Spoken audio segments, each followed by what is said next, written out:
To me, to you. Hooray to you.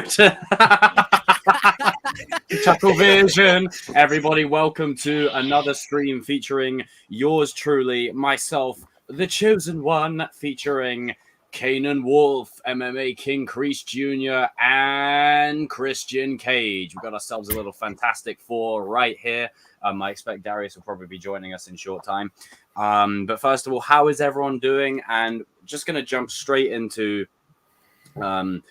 the list right away because we want to really, keep the stream upbeat and as positive as possible. But first things first, we do have something we need to talk about. So, Danny, what's the first item on the agenda, sir?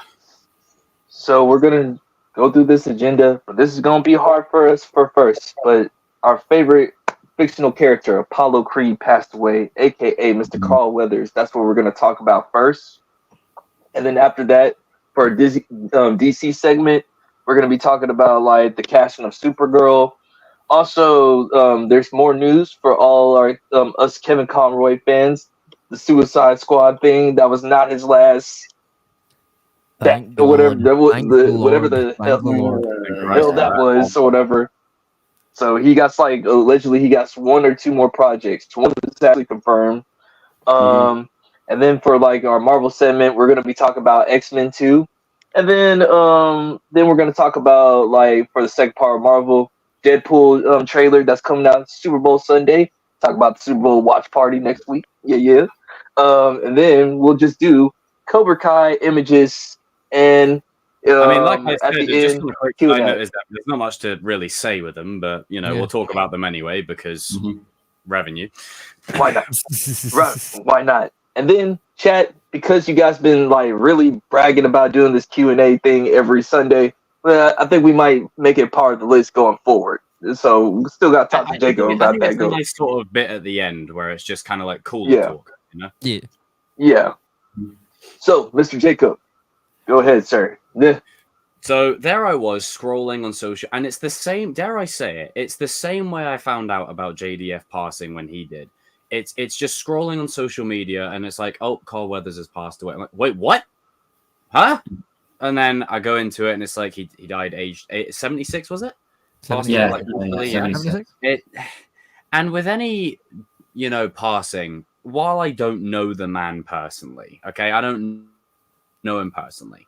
I think, there's nothing wrong in honoring the legacy that he built, and the career that the souls and lives that he touched with his performances. And I think, appreciating his body of work is very important, especially when you look at something like motivation. When you're having a bad day, what's the one motivational quote that can get you out of a rut? It's his performance as, there is no tomorrow, like that. There is no tomorrow.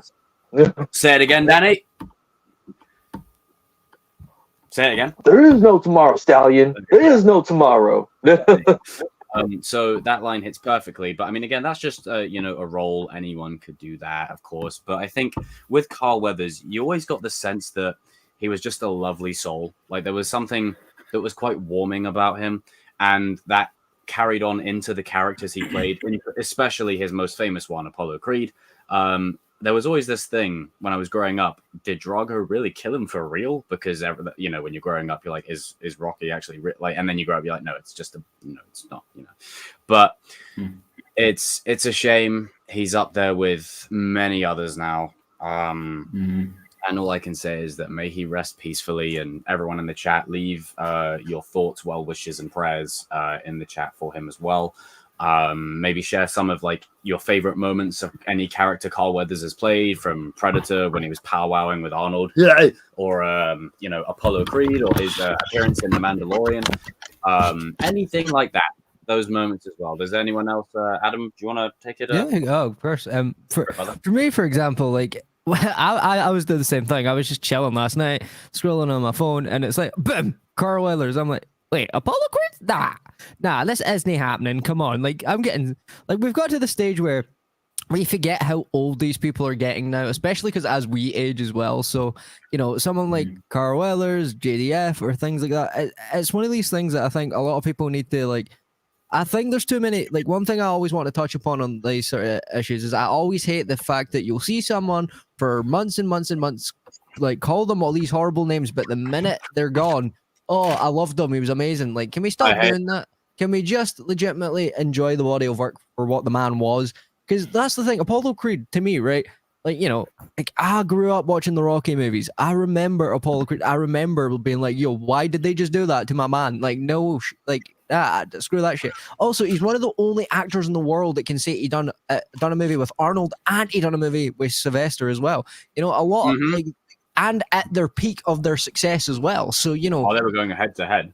Exactly. Like, so, you know, like who else can say something like that? It's something unique and special that only he got to, you know, other than like, yeah, I did have a few other movie roles. Obviously they were a bit more smaller, but like Apollo Creed for me, for example, was like, it showed you that like, yeah, it was okay to lose your first fight to a guy that was clearly like, you know, trained.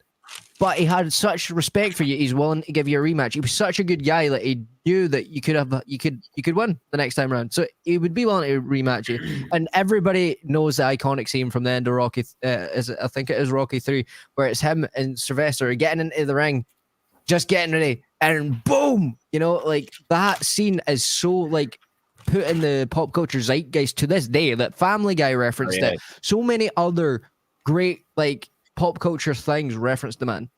Oh, and hello there, Darius. What's up? So yeah, Carl Weathers to me will always be my Apollo Creed. So it's a shame to see him go, but I know he's up there chilling with the big dog, so I know he's all good. Yeah, man, and that's a great point that you brought up. He was the only one to do a movie with Sly and with Arnold at the peak of that. That's a good point. No one really talks about that. Good mention.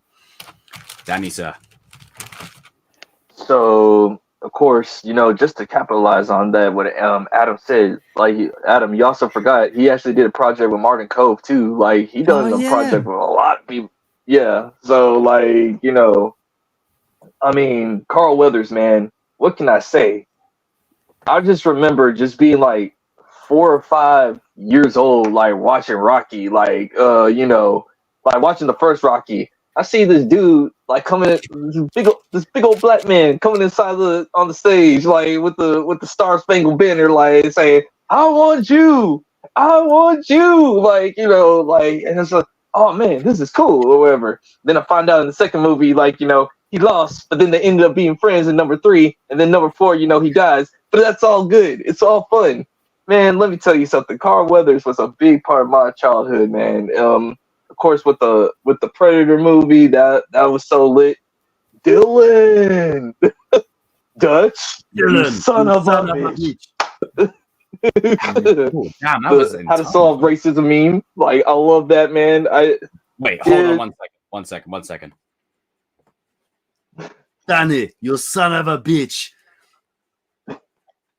Damn it. Oh well, we tried. But anyway, when the stream adds 5 seconds of delay. Leave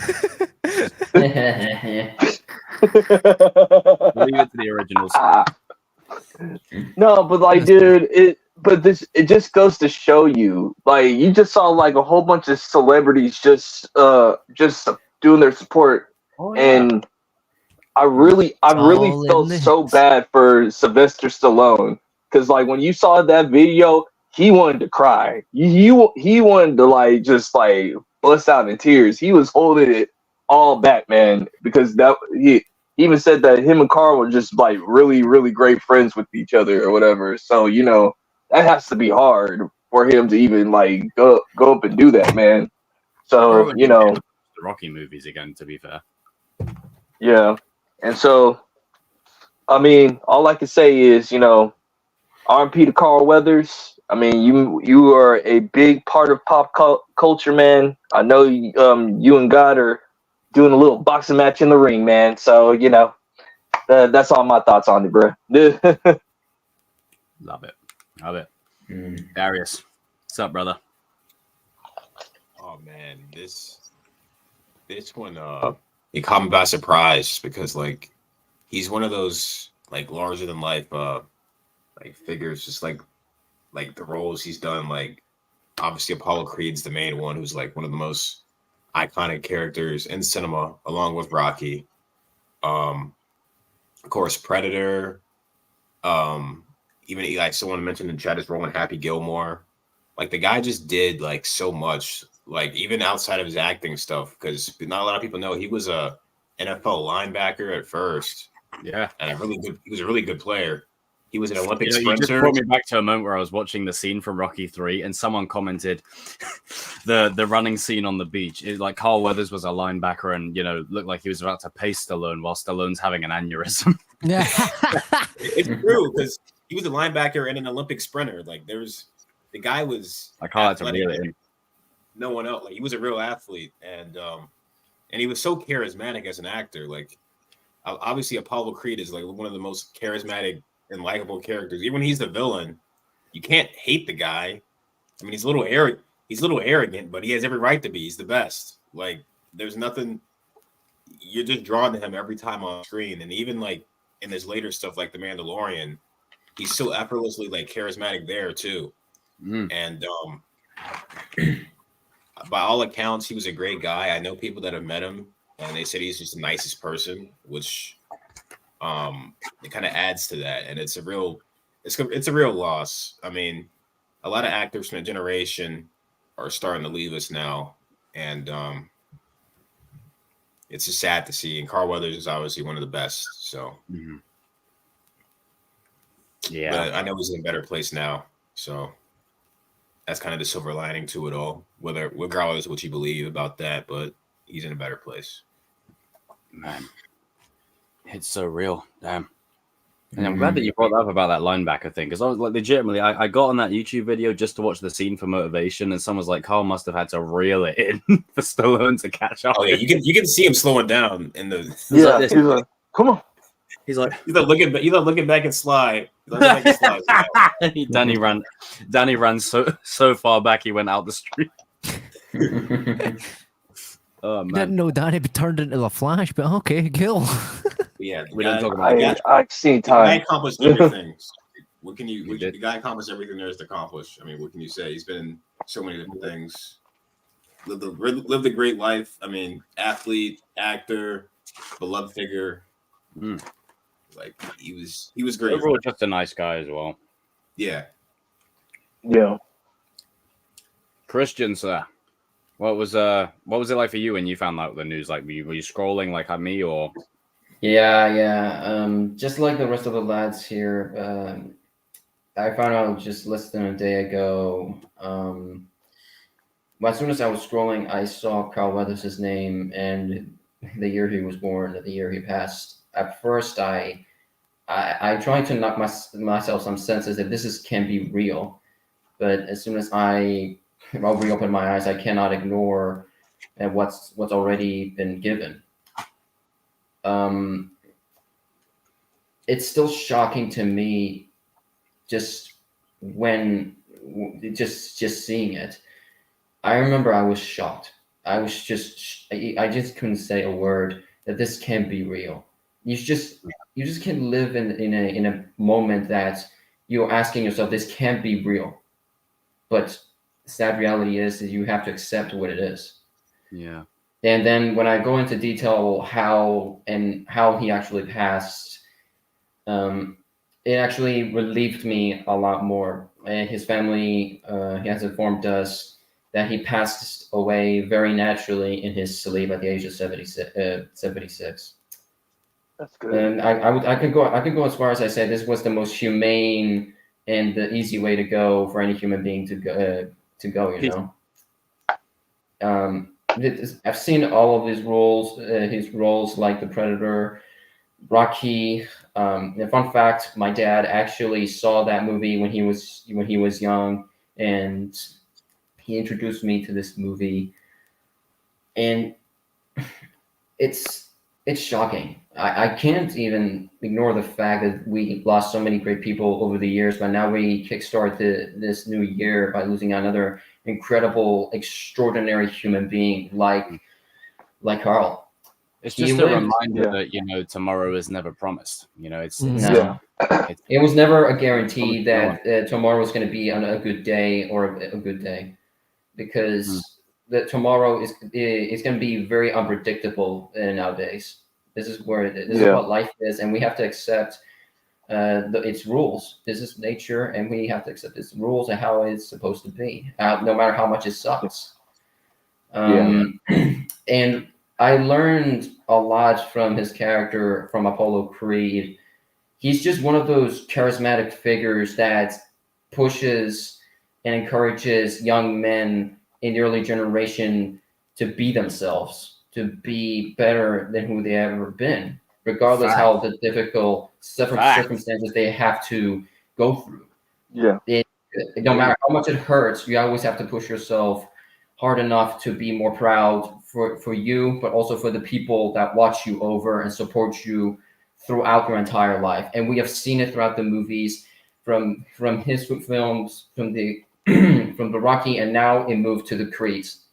This is a legacy of a character.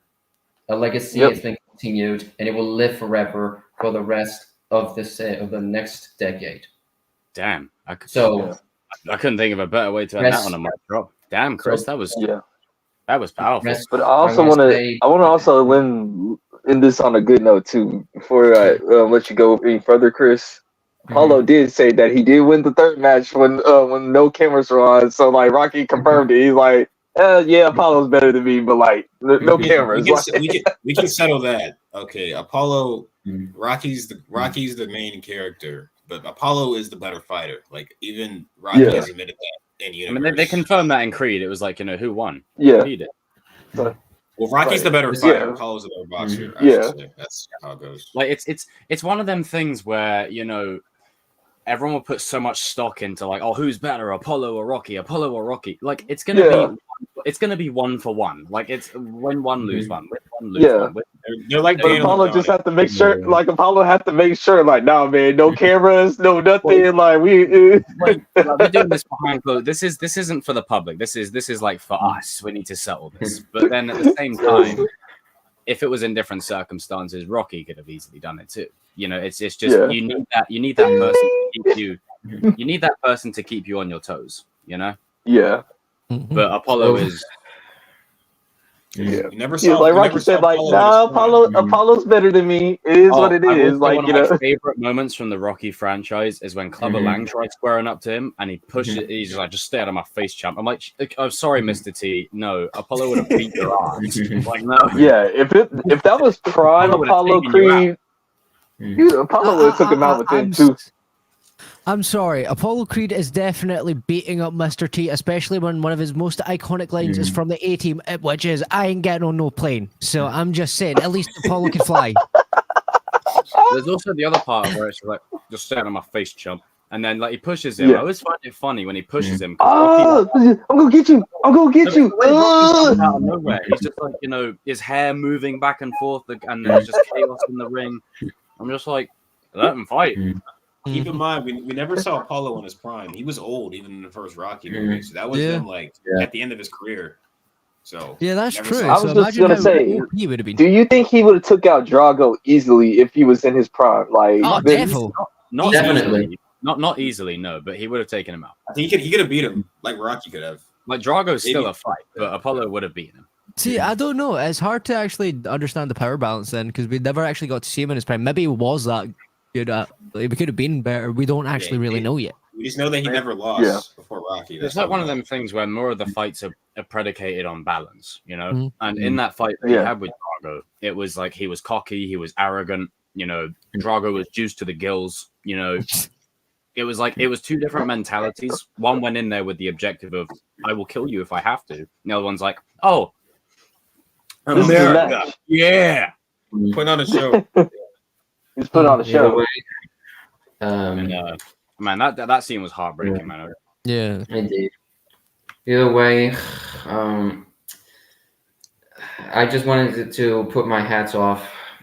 Carl Weathers, you can rest easy, big guy. Join the big guys on top now. We'll see you very soon, big man. Thank you for everything. Rest in peace, champ. That's all. Rest in peace. Everyone leave your final thoughts and prayers for Carl Weathers in the chat. Because that's the thing. Like, as much as some characters are pop culture characters, Carl Weathers is Apollo. Like, it's not like he was acting per se. Like, he is, but it's more like it's Carl Weathers, you know. Yeah. It's one of them kind of them roles, but Yeah, may he I rest mean, in even peace. when he did like small TV shows or whatever, he still had that Apollo Creed mentality or whatever. Like, you know, It's basically still like just highly a- recommend you guys go watch Good Times. Good show. Like Even in old even in show. the Mandalorian, he's basically Space Apollo Creed. Like, yeah, I mean, they reference Apollo a couple of times in that, don't they? Yeah. Like he gets knocked out and then is like has the best scar in his like chest. It's pretty dope. Yeah. Yeah. Another one leaving us too soon, but may he rest in peace. Oh, And just man. one more thing before we move off of this subject, guys. If you see one of your favorite actors or actresses and you just think like, you know what, maybe I'll catch them next convention. No, don't do that. Don't do it and everything. If your mind is telling you to, if your mind's telling you to like go talk to them and everything. You don't necessarily have to give them money. You just say, "Hey, how's it going? I've always been a fan of you," and they'll appreciate that too, or whatever. So That works too. Man. What a career, what a man, what a guy. Rest peacefully. Danny, what is the second item on our agenda? So we are going to be talking about the actress that got casted as Supergirl for like the Superman Legacy movie and the new Supergirl movie that's supposed to be happening later on. It's not happening like right after Superman Well, Legacy. I know little about this, so if anyone wants to take the helm on this one, go for it. I think take she's the like helm on this one. Go for it, bro. Go ahead. Because for me, right, it's like as much as I love Supergirl and things, I know this actress is a really good actress from what I've heard. I've not seen her in much myself. I'd like to be fair, but I've heard she's a good actress. My biggest concern though is why are they already, hiring someone to play a superhero when there's not even a director on board yet? Yeah, It's like it's a bit stupid, because basically they're just banking off Superman Legacies, and I think that's what they're doing. I think that's what they're doing again is hoping to see how well she does in this one, and then she might get her own movie. But at the same time, it's like if you're going to commit to doing Supergirl, just commit to it. Like you don't have to like do it so half-heartedly. Supposed to be? Did she play on Game of Thrones or something? Yeah, House of the Dragon. Yeah. Yeah, House of the Dragon. Oh, See, I've heard she's a good actress and all, but I just don't understand. Like, I think one thing I think is a bit weird. I think it is a bit too early to introduce her straight away because, like, even in the most of the like comic issue runs or even in the live adaptations, it's a bit strange to shove her in the first movie just for the sake of doing it. But I mean, hey, even, we'll see. On that, even Matthew Vaughn, the one who directed Argyle, said, I'm a huge fan of Millie Alcock, huge fan. Met with her for this other project we're working on. She turned me down, which was sad. She's a fabulous actress. Then again, I do find it very weird they haven't got a director. That surprised me because you shouldn't cast a movie. The director should be casting the movie. They have a writer too. Yeah. And the writer is the same person that wrote the comic that the movie will be based on. Wow. So that's interesting. Well, see, this is what I'm saying. It's one of these things that I think DC really needs to stop doing. It's like either if you're going to do these things, just go for it and just hopefully do it well. Because at this point, it seems like another version of a backdoor pilot just to see first if Supergirl can be pulled off, and they're just shoving her in just for the sake of it. Because Superman Legacy, as much as obviously we don't want it to be an origin story, James Gunn is swearing it isn't an origin story, but we'll see how In that a Justice League movie. Yeah, and a Justice League movie. League. That's definitely coming, especially if they're already adding Supergirl into the Superman next origin story without the origin featuring the Justice League. So I don't understand. Like, I get it. Like, obviously they're cousins and things, so you could always argue. You could always argue that it makes sense because they're cousins. But that's another thing that also never really made sense to me. Is like, as much as I love Superman, it doesn't make sense how he's randomly just got a cousin out there. It just never made sense to me. But it is what it is. But one of the things also I think that we should be looking forward to is if she does a good job. Because if she does a good job, then it's warranted and it will do well. I'm just worried more of the fact that why is it every time we do a DC project, they have to do a backdoor pilot for something else? It's like, I know you want to copy Marvel, but you don't have to copy everything, please, dude. Like even they start to realize it doesn't work. This is what happens nowadays with everything's a copy for Marvel. Yeah. How about yourself, Danny? I mean,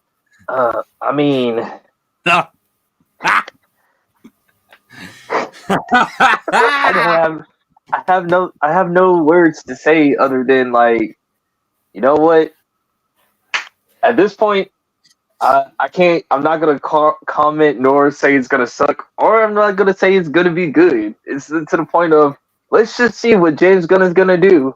We're here, right? Like that means vote for Danny 2025 because, as you can clearly see, he chose a politician's answer. So yeah, Danny is a reformed individual now. Just don't suck. My rule is this: just don't suck. Don't make it suck. Don't suck. I mean, hell, they're even starting to cast the new Like, I guess we're having the Batman Brave and the Bold movie because guess what? They're gonna cast Batman soon. They're starting to get ready for casting for that. So here we go, and the generations of the two Batman. Like, I'm a very good lover of Batman. But DC, can we please stop getting 60 versions of the same characters in the same universe? But it's technically not the same universe. But you know, they might do a crossover one day. You never know. It's like, what the fuck? Shut up! Stop doing this.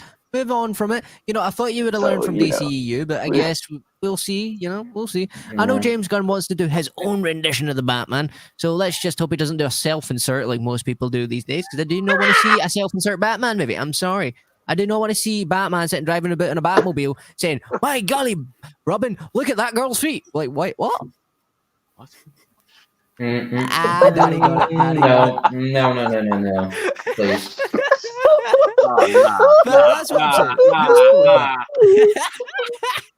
saying. We just don't want another one of these situations, okay? Can we just, you know, have a normal DCU and actually do it justice? Because I'm getting sick and tired of seeing the Justice League not actually getting their justice. Also, before we move on, this is for also you, Darius. Please, if you're going to do the Flash, DC, do it right this time. Thank you. Do it correctly. We can just take it. We can just do it the right way for once. Nice long break on the Flash. I don't want to see that motherfucker right now.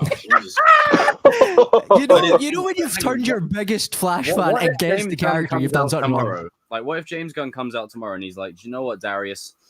In order to get a consistent universe, you have to see the Flash sooner rather than later. But there's no guarantee of the movie being good or not."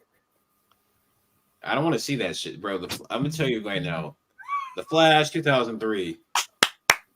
I mean, almost killed my love for the character in terms of seeing him on the big screen. I really don't even care to see him on the big screen anytime soon anymore because I have no faith that it'll be good. Because I get it. Damn. He had to champion the movie. The movie came out. Like you can't say the movie's bad. Yes, it's good. But he got those stacks. That's all I'm saying. WB had Stephen King coming out saying it's one of the how much did you pay Stephen King to say that? Like, look, what and Tom Cruise. Tom Cruise even said it. Like, how much are you paying these people? It's like, second of all, none of these guys are comic book fans. Like, I'm just gonna say it right now. Like, you know. I don't want to hear it anymore, please. See, like that's the biggest issue with this. I see is going forward. We need to have an actual make sense DC. Like, can we? Like, I would have been fine with it just being Superman, and you know, like not being an origin story, but at least being grounded in a bit more like the character. Story, and then the fact that you're hiring Tom King to oversee stuff too. I'm like, no. Yeah, you know, they must have given him a big fat check.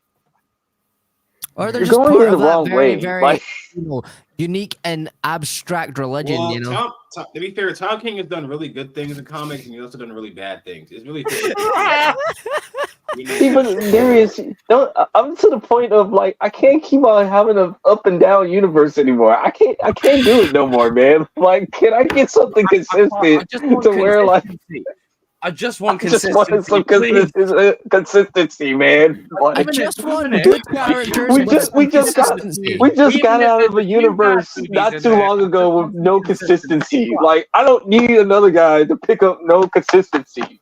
I just want. But I get what you're saying, Darius. To be fair, we've got to just be honest. We've got to get Green Lantern right. We've got to get all the Robins in there. At least one of them. Other than Damian, I love Damian, but you know it's not my go-to choice. You know, you're skipping over like 3 different versions of Robin before then, and we just need to do something well with the characters that actually make sense instead of. I just want the characters to be done justice the right way, not just like, oh, it's this character showing up. Oh my god, what the hell are they doing here? It's like, no, I want a genuine reason other than a backdoor into another project. Like, what purpose do they serve being here in this movie outside of setting something up down the road?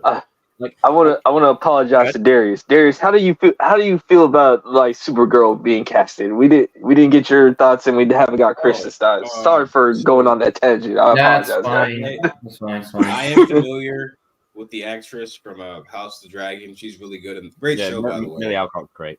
Basically brought Game of Thrones back after it shit all over itself a few years back. But now she's great in the show. I like this casting. I see what they're going for because Supergirl's supposed to be technically she's older than Clark, but she let like her age is kind of stunted because she was in the Phantom Zone. She's actually younger than Clark, so she has to be more mature than she actually looks, which I think Millie Alcock can definitely do because she kind of does a similar thing in House of Dragon. I've seen a few of her clips from that show. She does have some good range. Yeah, she can play emotional. She can play like the badass part. She can play the kind of childishness that Supergirl kind of has sometimes. She can do it all. And for what little I know about the storyline that this movie, the Supergirl movie, be based on, it's supposed to be one of the best stories in comics, period. Not just for Supergirl. Like apparently, it's really good. And they got I'm pretty sure they got the writer that wrote the comic to write the movie. Which, when that happens, that's smart. Like it can either be really good or really bad. Or really bad. Yeah. Writing movies and writing comics are obviously two very different things. Two very different mediums. Yeah, and there are some people can do both. Some people can't. I mean, Jeff Johns is a great comics writer, but he was involved in the DCEU, and we saw how that went. So, it really just depends, man. Like, I'm trying to be optimistic here. In terms of her role and legacy, I think what James Gunn said about is it going to be a cameo? Like legacy's about his Kryptonian side versus his human side, and how like he tries to balance both. I think it makes sense because she's really the last family he has left, because obviously Jarrell and his mom are dead. Yeah, everyone else is a corner. So he kind of tried to do a thing where he's torn between obviously his mom Martha, and he got his Kryptonian cousin here who expects him to be one thing, and then Martha expects him to be something else. There's an intention for her to have. I don't anticipate her having like a huge role here. I think she might pop up for a scene or two. Clark goes to go talk to her if they already know each other or something. But I see James Gunn's going for like younger actors, and I think he's done a good job so far getting like young actors that actually do have a body of work. They've proven themselves. So it's like that line from Deadpool, like, able to carry the franchise for 10 years. Yeah.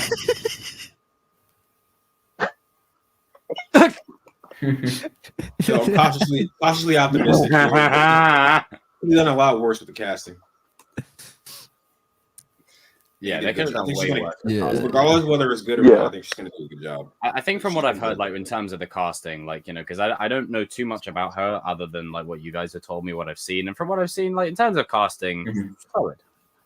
I mean, I have to give DC their props. They are good at getting casting correctly, so I can at least give them that. Like, you know, like you may not like them at the movies, but if you was to talk about like casting, like giving somebody the actual role, I gotta give it to them. Like they're really good at that part.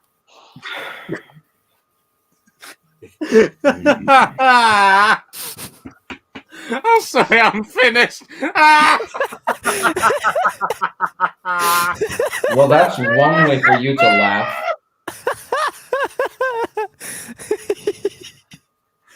Oh, that gave me a laugh and a half, Christ. Oh man. Yo, Darius, if you want to know what we're laughing at, I'll say it, yeah, bro. Slowly, the stream is turning into a try not to laugh challenge now. Okay, Christian. Let Christian speak, guys. Let him get his thoughts in. Okay, let him go on mute. Okay, go on mute. Go ahead, Chris. Well, when I first got the news of it, I was quite skeptical and at first, but when I see her work behind the House of the Dragon, it really impressed me. Honestly, it really impressed me, and they definitely got the right actors for for the role. But by seeing Millie getting the role, okay then. I expected the other actresses to get the role, but okay then. I was like, okay then. But to me, it's too early to judge since a film is not already started in production yet. Yeah. They already found the actors that they're looking for. They don't have a director yet, but they have a writer who did the comic. But just to let people know, translating a comic book writer translating his work that he did on comic books is very different to a film, and it depends also the execution of it. Like whenever you got panel of comic book, will it translate well in the film? Maybe, maybe not, maybe yes. We don't know. That's a lot of questions that we might have to get answers once the film comes out and how we view it. Yeah. So they got a solid cast thus far. I'm looking forward for what she can do with this character. She got most of the features for the character. And just to go back to Adam's point about Supergirl being Superman's cousin, it was quite confusing, honestly, to me as well in the very beginning. That always confused me so much when I was younger. I was like, wait, what? She's older? But what? But honestly, yeah. It's the same thing. But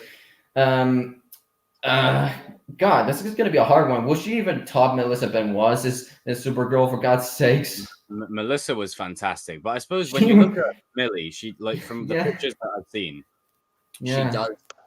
Like when you look at her, she does look like Supergirl. Like just like from a look alone, you feel like you're looking. She looks like Supergirl. So they got that. Like that's the thing. Like and her hair is quite. It looks like like Hollywood hair, like versatile. You can have long, or you can have different. See, that's the thing for me. Like I love the performance of the Supergirl, but I was just like, why ain't she blonde? Like it's not a big deal. Obviously, it was still a great performance, but I was always just like, well, I think the character's synonymous with being blonde. I mean, Melissa Benoist was fantastic. Yeah, it's just no kidding. Yeah, she was just stuck on the CW. So yeah, honestly, unfortunately, you had the CW. I would rather take Melissa and Grant and get them the fuck out of there, and then Steve and Melissa Grant are the best three things the CW ever did. Even and to me, I'm not gonna lie. I think Sasha did pretty good too. Sasha Kaye or whatever. Yeah, she did pretty good for what, even though she only had 7 minutes. Or whatever. It was a different take. But it was a good take.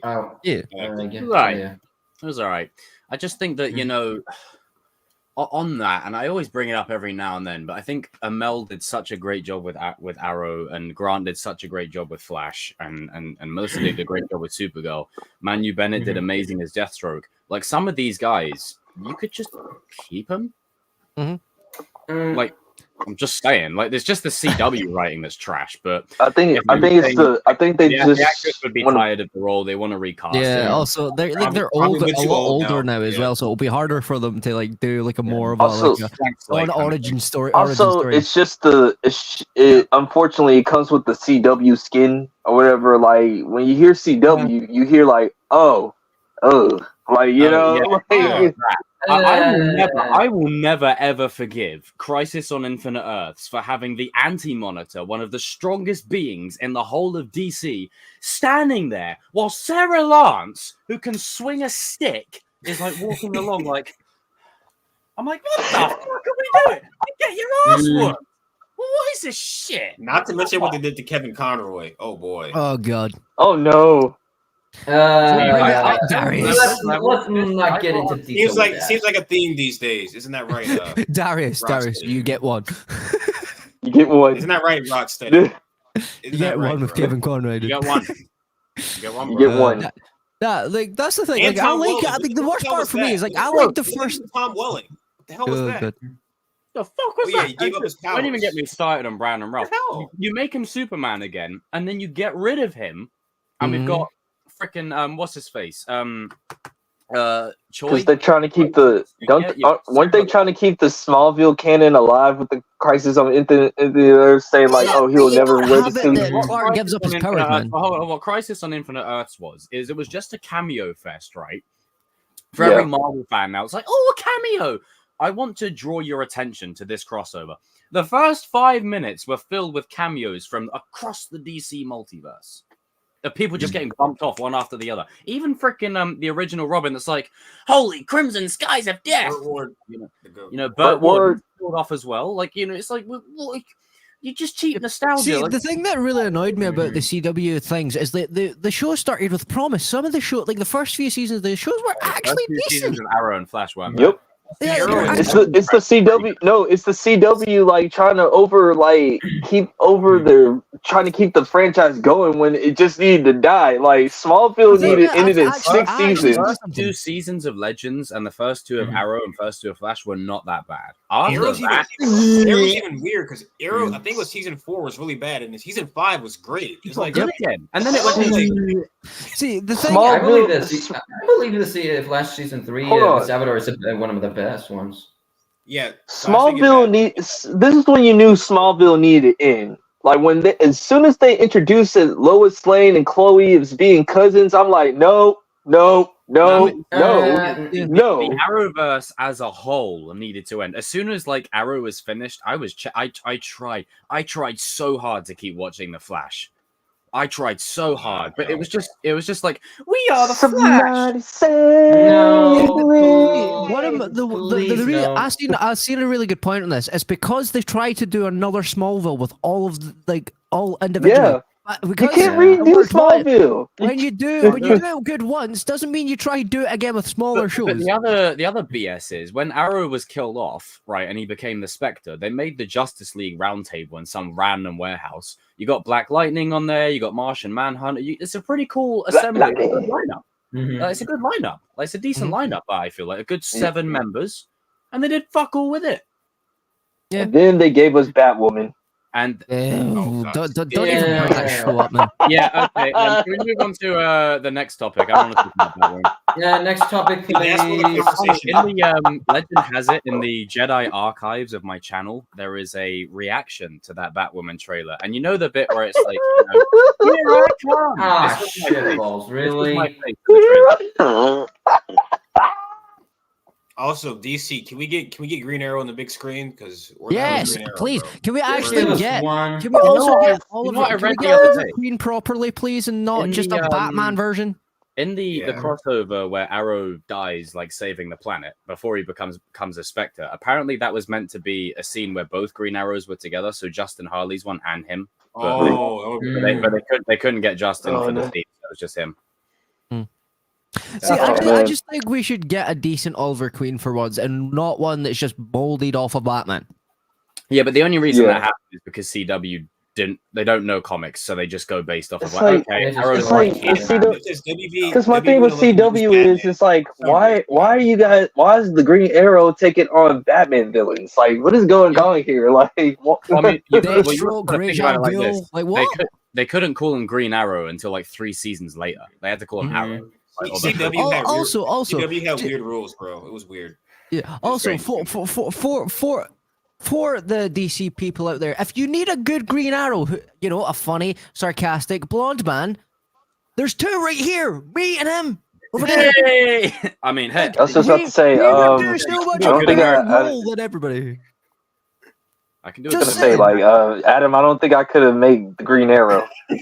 There you go. These 2 right here.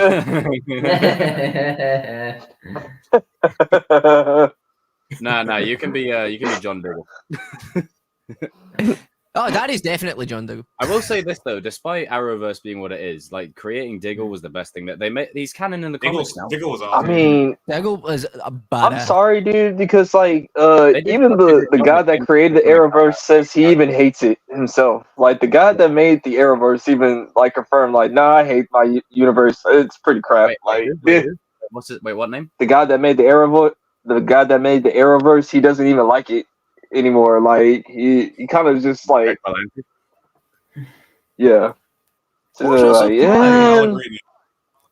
the best part of the Arrowverse is Ea Barthon versus Yep. Flash. I agree. He carried it. It's like, So what's the did next indeed. topic on the agenda? He did indeed. Like season 1, he was freaking amazing, and Zoom was so good in season 2. Oh, Freaking good. Zoom was awesome, Yeah. dude. And you know what Savitar they did? as well. Just on a little additional rant, they brought freaking Godspeed, Savitar, Zoom, Thorn. I And know. they beat I know him what within you're saying. 5 seconds. Without the Flash, by the way. Without I- the Flash. Just Cisco and like the B team. You guys cannot imagine how mad I was how they treated Savitar in the last episode. 9 seasons of build up, and they took a giant steaming shit all over it. Like, Especially gee. Dawn. Literally. I remember I was so frustrated at how Savitar was treated. He got stabbed in the back by the same suit. Yes, He doesn't feel like the same one, for Christ's sake. Zoom doesn't feel Zoom. Not to mention the lightsaber duel, Jacob. Oh god. Oh god. Oh No, please don't even try to mention that. Danny, I need to find that video and send it to you, Danny. I shit you not, they start having a duel with like speed. I think I've seen it before. Sword. I'm just gonna keep it, guys. I'm just gonna keep it a buck. Like when, like after the Smallville fiasco, I never went back to CW. Like I was like, I'm done with because like I tried to watch Gotham. Yeah, I couldn't watch Gotham. I can still watch Arrow, but other than that, I can't watch the rest of that. I can't. I can watch Smallville seasons 1 through 6. Seasons 1 through 6. Then after that, it just Arrow inspired me to work out, man. See, my biggest issue with Smallville was by the time season 6 rolled around, I was so sick and tired of the Wally Wontley with. No, but I agree with you on that. You should have ended it when you brought in Lois Lane. The moment you brought in Lois Lane. But that's CW and how they write romance. Also, really they weird. started giving Superman his villain too early. Why the hell are we doing Doomsday when Clark's in high school? Like, what the hell? Whoa! Yeah. I forgot. What the hell are we doing? Yeah, here? I was just gonna. I was saying like, okay, you introduced his love life that he's gonna end up being with into the show. No, you can't do that. Second of all, you just gave the whole entire show away. We already know who he's gonna end up with. We don't need to watch the show after that. We don't need to watch the show after that. Remember when Savitar first appeared and everyone was like, "Yo, why is Megatron in the Flash?" I was like, "Who the hell is this?" I'm like, what? Is that a Transformer? Like, what the hell is going on? See, that's the thing. that was Like, I like hilarious. Smallville as well. Like, Smallville was really good for the first few seasons. Like, that's the thing with CW, right? They do 2 to 3 good seasons to start it off, maybe 5 to 6, maybe if you're lucky. Then it goes to garbage again, and it sucks because especially if you're a DC fan. Like for me, I'm a massive DC fan. Like, what was it CW that done the Titans? Was so fucking stupid. Oh my god. Was it CW that done the Titans as well? No. I think that was That was Warner Brothers. That was Warner Brothers. How the hell did Warner Brothers do something of the quality of the CW then? Because it was just running insidiously. Hey, at least they got Superman and Lois correctly. You remember before? Yes, the Arrowverse was thank fully you, canon? Danny. Thank you. Like before, like DC was rebooted entirely. I was like, scrap everything. I'm talking Titans, Arrowverse. Get rid of all of it. We need to start fresh. Like fresh. Like get rid of everything. As soon as Also, Henry on Cavill was out, I was Smallville, like, get rid of everything. All of it. Go ahead, Darius. on Smallville. This is a little rant. This is a little pet peeve. So the way they had the Flash they had in Smallville, it wasn't Barry. It wasn't even Wally. It was No, it wasn't Bart. Wally. It was It Bart. was Impulse. What? Yeah. He's from the future. Oh. That's his whole. And no What? one, let's be real, nobody actually cares that much about Bart yet. Like, even the comics, like, yeah. Give us Barry. I've said it Barry or before and Wally. I'll say it again. What the hell are you What Tim doing? Drake is to Batman, Bart is to No. Flash. Yeah. Do You not, like- like, that's why I hate Titan shows. See, Superman and Lois and Chris and Darius can agree with me on this. They got that whole entire cast correct, man. I have no flaws. I try to find the flaws and I can't name any. Like I can't name anything. I could go as far as I say I choose this show other than Zack Snyder's Superman. Sorry. Oh, damn. Yeah. Yeah, fair it is. Yeah, That's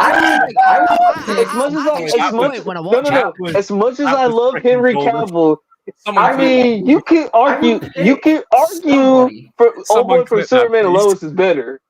Dude, Like, you see, can that's the thing. actually I've not argue it. seen it yet, but I could argue the same because I know how much of a great actor he is because he was originally in Teen Wolf and he's been in a lot of other movies that Dude, they got the Clark correctly. They got the Superman correctly. They got the corniness of Superman correctly, and they got Lois's attitude correctly. It's still a bit too much even for me. Bruh. This Superman the first does season- not run through buildings other than the Man of Steel who destroyed many buildings without any damn care. Also, he ended someone in the first movie. Come on, it's Superman. You know, the Boy Scout that never does that. It's like, well, to me, this is just to me and everything. Yeah. I like he was kind of put in a situation. This is from a writing angle. What's his alternative? Yeah, like that's how I see it. Send them Like, to what they do in the original. You Like for me, can't like in I the get way- why in they the way done it. In the way that movie's playing out, he can't let Zod just fuck off. Like, because then he's I just gonna know, come I back get and kill that, people. true, but still, like for me, like if you have an issue with I Batman can killing, see you why should have people a- don't like it and everything. Yeah. It didn't For me, bother I'm me not- per se. My problem is not him killing Zod. It's like, why are you fighting in the middle of the city where there's people there? Like, what the hell are you doing? And we're in the first movie, the whole city gets leveled. Like See, for me, You see, like, you the see reason why Batman I, like looking I at have an issue Superman with like, it is oh it's- no. If you can't overlook Batman doing it, then why can you overlook him doing it just because it's Superman? Like, I'm sorry, like, yeah, it makes sense when he turns evil, but if you've not noticed, DC and every movie and every animated movie have a hard on for evil Superman for some reason, and I don't know why, and I just want to stop it. Yeah, it's true. Like at the moment, I think it's just it's. I want us to. it's easy I can't believe I'm for gonna, them. this is gonna come back to bite me. I want DC. I don't know if I can say this. I want shit. I want DC to get away from this edgy, dark alternative take on the characters. Thank you. Caught him in 4K. Caught him in 4K. Thank you. Fuck's sake. You can got still him in It's have like Anakin there's only Skywalker certain characters that can be dark and edgy, and Superman is not one of them. Yeah, I'm- it's Superman for Christ's sakes. It was like what they done with Peter in the Amazing Spider-Man. Like, dude, he's way too cool. He's way too edgy to be Peter. There are three characters that have to stay Boy Scouts. Superman's a Boy Scout, Captain America's a Boy Scout, Spider-Man's a Boy Scout. Those three are all Boy honestly, Scouts. on God, I know because we're going to talk about X-Men later. I really thought you were going to say Cyclops. I mean, sometimes. Well, I mean, the whole dog. We may as well dig deeper. But yeah, no, it's true. Okay, I guess we can talk about the second part of DC.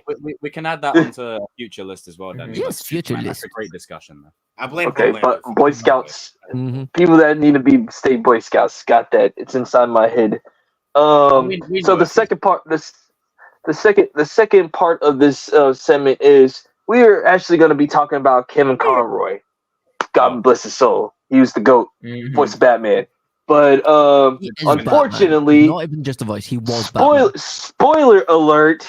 Spoiler alert! I know you Don't guys ain't gonna don't even play the even- video don't game. even- Don't even say it.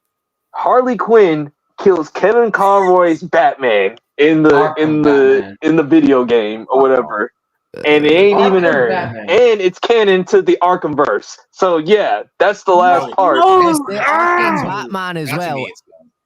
Also, I can't- you I want can't to know what's believe even it's better, Darius? Arkham. Right? They I can't believe had it's Batman get rid of all of the other Robins in Bat Family.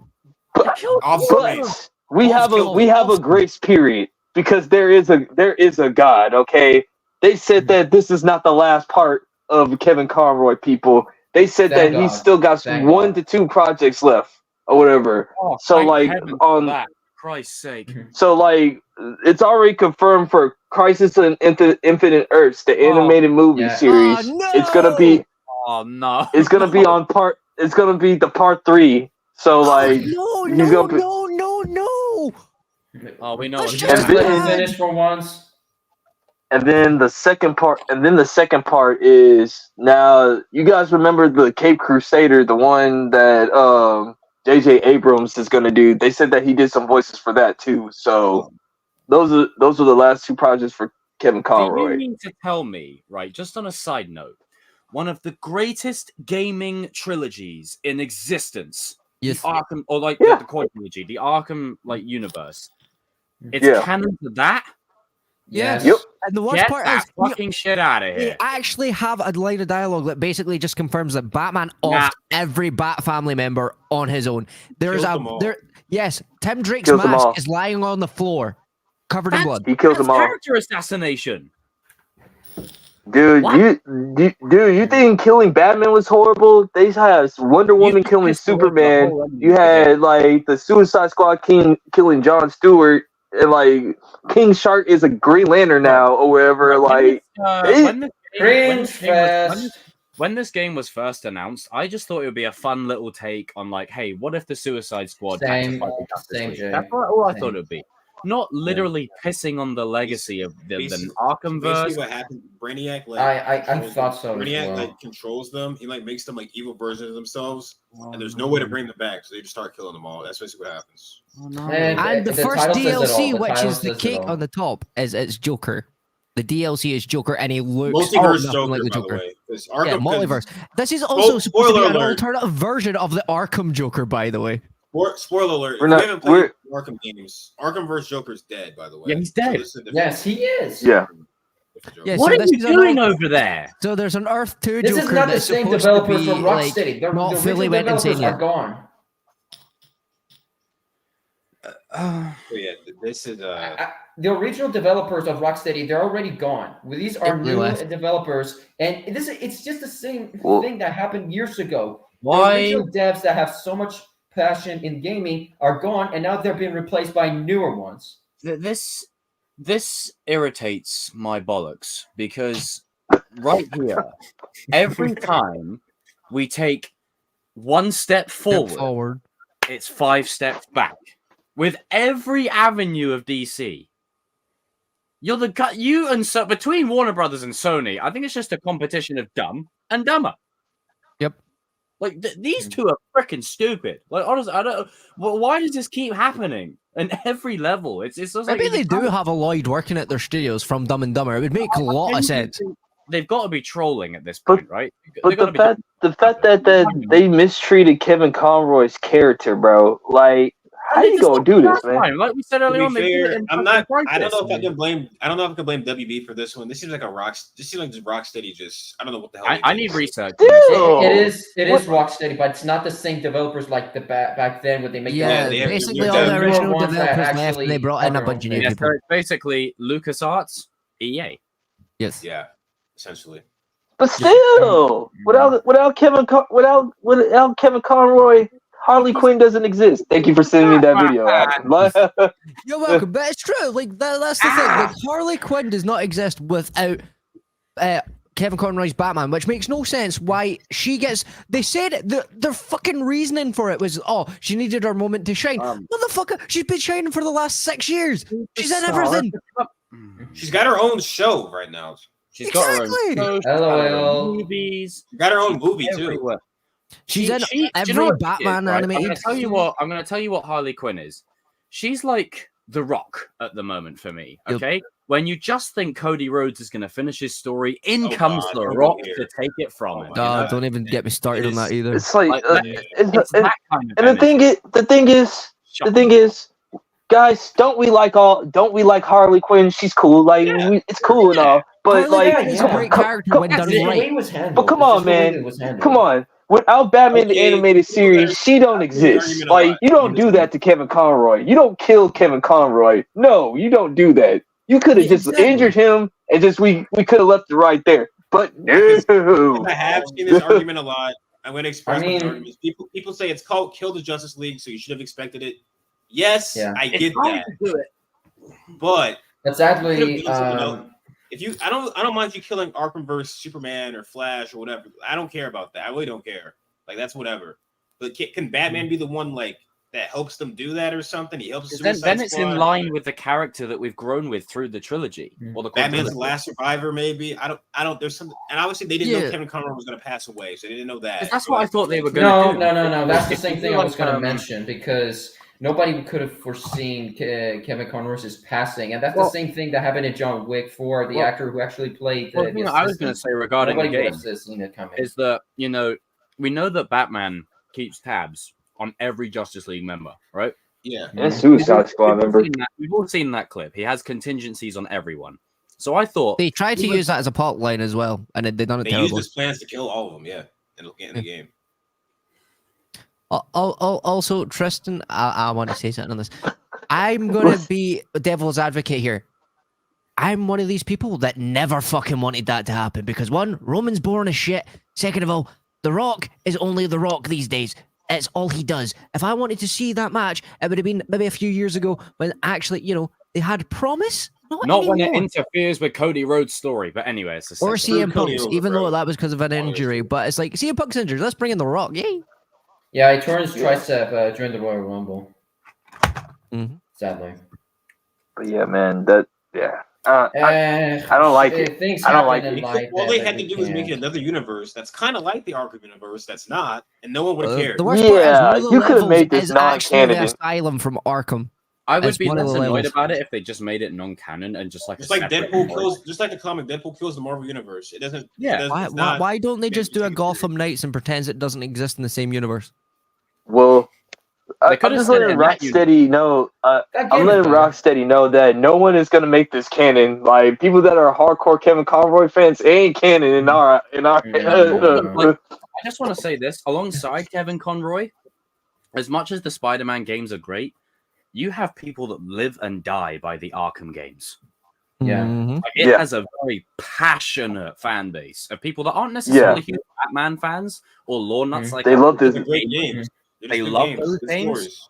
You've now pissed them off, and like you pissed off two sets. They're not gonna buy another game from you guys, just to let you know. Like, you want to know why? Because gamers vote with their wallet. Yep. Yep. And unlike, that's the thing. That's what I think more fandoms need to start doing, so we can actually get some quality content back. Because it's getting ridiculous, It's like when something like, for example, like Hogwarts Legacy comes out, whatever your fucking stupid political views are. Like at the end of the day, I don't really care about politics, but that was a game that was bought and loved by all Harry Potter fans because it was the thing that they wanted of all time. That's how you do it, I would gladly let Avalanche Games make a DC game because they would do it so greatly that it would be comic accurate, so much more. But that's what you need in gaming. You don't need this crap. Insomniac goes into Spider-Man all the time. Like Insomniac would absolutely nail it. Insomniac or Avalanche Games, I vote for them to get the rights to Star Wars games and also to DC games because literally anybody but EA. Fuck EA. EA can go screw itself. When it comes to I'm gonna be that guy, but I need Injustice 3. I'm a greedy bastard. I want to Injustice 3. Injustice was good, but I don't care. I'm sorry, no more. I still own the PS3 version. The only issue I have with the Injustice game is like I love the game and I love the premise. I love all that. But it's like how we were saying earlier on about letting the dark and edgy shit go for a bit. That's another reason. Is that game? One of my biggest issues with the comic verse is and also just the game verse is the way Dick Grayson died. I'm sorry, that is not happening. I'm sorry. I swear to Satan himself, that would never happen to. Dick Grayson, right? Out of all the Robins, I think we can all agree. As much as we love Damian, as much as we accidentally killed him. As we love Jason Todd, there is no way that Dick Grayson is going out like that. A rogue throw. You thought that was bad? The animated movie? Oh my goodness!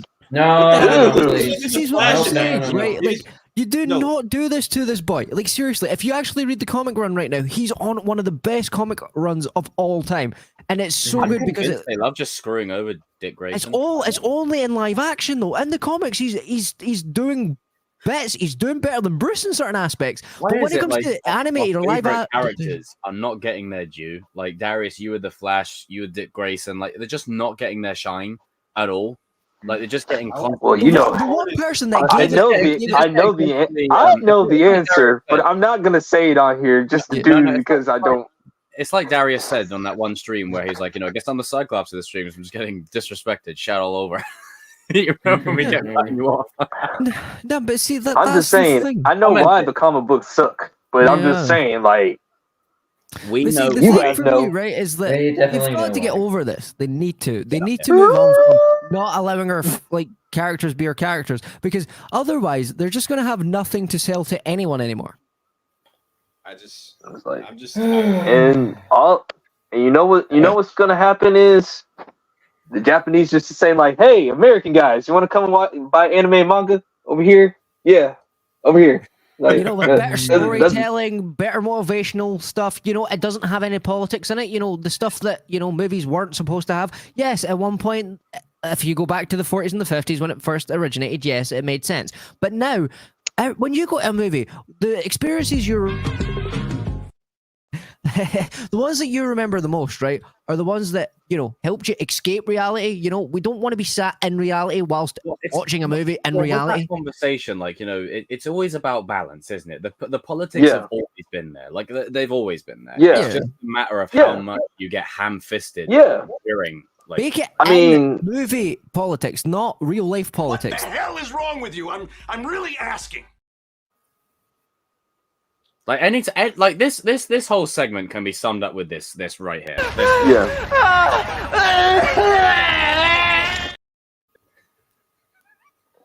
On that, before we just move on that, like, because I was just talking to people like in this one comment section or whatever, and like over one subject, and they were saying that politics have always been in comic books, which I said, yes, I agree with you. Well, yeah, but the thing is, like with the movies, like they were always politically neutral to where no one was offended. Like everybody was invited to the cookout. Like, you know what I'm saying. But now it's just like more heavily based on. You only get one point of view. So biscuit. Yeah. So you know. But yeah, that's just how I feel about it. You know, I just feel like you know, Kevin Conroy should have been. Not done dirty like that. I agree. Just, like one of the greatest of all time. DC, the boys. This is a conversation right here that we have to DC and Warner Brothers every single week. Now this is very shoddy work, Pinkman. I'm actually embarrassed for you. Us to DC. Yeah. That's exactly how I feel. To Rocksteady. God damn it, Rocksteady. Honestly, we couldn't even predict that Kevin will pass away too soon, sadly. But it's just how life works, boys. We just whether we accept it or not. Well, I mean, to be fair, like, hey, this is a good time for Jensen Ackles to step it up even more. Like, he'll get more roles. Yeah. So, like, you know, so like, because like, if you think about it, Jensen Ackles is basically Kevin Conroy's, like, you know, successor. I mean, because people like him when it comes to the Batman role. But to be fair, there will be a bit of an issue because they have been talking about starting Supernatural to fix that ending that they did. So I don't know. Honestly, the guy who plays that worked so well for Dexter, didn't it? No, it didn't. Well said. Oh, you mean the one that played Troy Baker, the one that Mark Hamill likes or whatever. Like, I think Troy Baker and Jensen Ackles are like the two new voices of when it comes to the Batman and the Joker. Yeah, well, Troy Baker could actually do a younger version of the Joker and done it very successuly. Like, actually, let's transition. I want to move on from DC for a bit. Let's transition to something more fun. Got you. So let's have some fun with it. You're smiling, Danny. I know why. Oh, because it's X-2. So, just do it. Let's get on with Cyclops who? Cyclops who? Yes, we're gonna talk about X-Men 2. See that rhyme? Go ahead, sir. Yeah, like, how you feel about X-Men 2? I'm gonna start right out the gate by not stating the obvious, and I refuse what you're doing, Danny. I'm not biting. I refuse. I ain't saying nothing. I know what you're doing. So anyway, this movie is one of the greatest superhero films of all time. No question. Like, it's got layers, it's got depth, it's got characters that you care about from main cast to supporting cast. I feel like we talked about the first one last time, how it hasn't really aged as well. You know, how it's still good on its own merits, but it's very where superhero movies are trying to find their feet. I think this is the movie but like especially before the Dark Knight trilogy came along, this was the movie along with Spider-Man and with Blade that was like, hey, these movies can be taken a bit more seriously. There is some gravity to these movies. And I think, you know, the characters in this movie get shine. Like Pyro gets his moments. Shout out to RJ. I know Pyro's is his guy. You know, Iceman gets a few moments here or there. Wolverine, star of the show as usual. Every fucking movie. Jean Grey gets her moments. Storm gets her shine as well. Like Storm has one of the most like freaking badass scenes. Like when they combine the powers. Oh, mint. Magneto, my boy Magneto. Hey, like that whole Magneto like, chose violence in this movie. He is violence. He is violence. I know Colossus isn't accurate, but he still had one of the best entrances in the like he just walks in shirtless and then metals up and he's like, you know, I'm tossing you through a freaking door. He's just like I've never had this moment. Before I go any further, I would feel remiss if I didn't say it. This movie was setting Cyclops up for a great arc in the next movie. It was setting him up for it. It was right there. You guys can disagree, but you can go and look at the, you can go and look at the interviews. They were building up to that, and he was going to play the key role in the next film. Like seriously, he was. This movie, like the previous movie, not as much as the next movie, decides to sideline him again. This guy in the comics is an expert in hand-to-hand combat. He's thrown down with Captain America. Lady Deathstrike decides to put her legs like up on his face and then knock him stone cold out. I thought for a second she snapped his neck. And then we don't see him until the end of the movie. When then he's trying to kill Jean and he's completely freaking lost himself. And then, you know, again, I feel bad for James Marsden. Like when they kill off Jean, we knew she was going to be Phoenix, but when they kill her off, his performance, dare I say, I know we pick it apart because it's funny and whatever, but I think from an acting, like he gives it his all. Like his performance is he does. Like same as Hugh Jackman. Like they both. That's like from an emotional standpoint, that scene hits. And I think when you get to the end of the movie and Wolverine's like, she did make a choice. It was you. That's why I talk about the character and have a problem, because it's like they clearly set something up for him to be more than what he was, and they did nothing with it. I think, you know, what's going on in this movie is it's a great second act, but it's a really good setup for things going forward. And I think I agree. Every character has moments of shine, and I think one of the standout moments for me personally is when Pyro is looking at the picture of Bobby Drake and his family in that picture.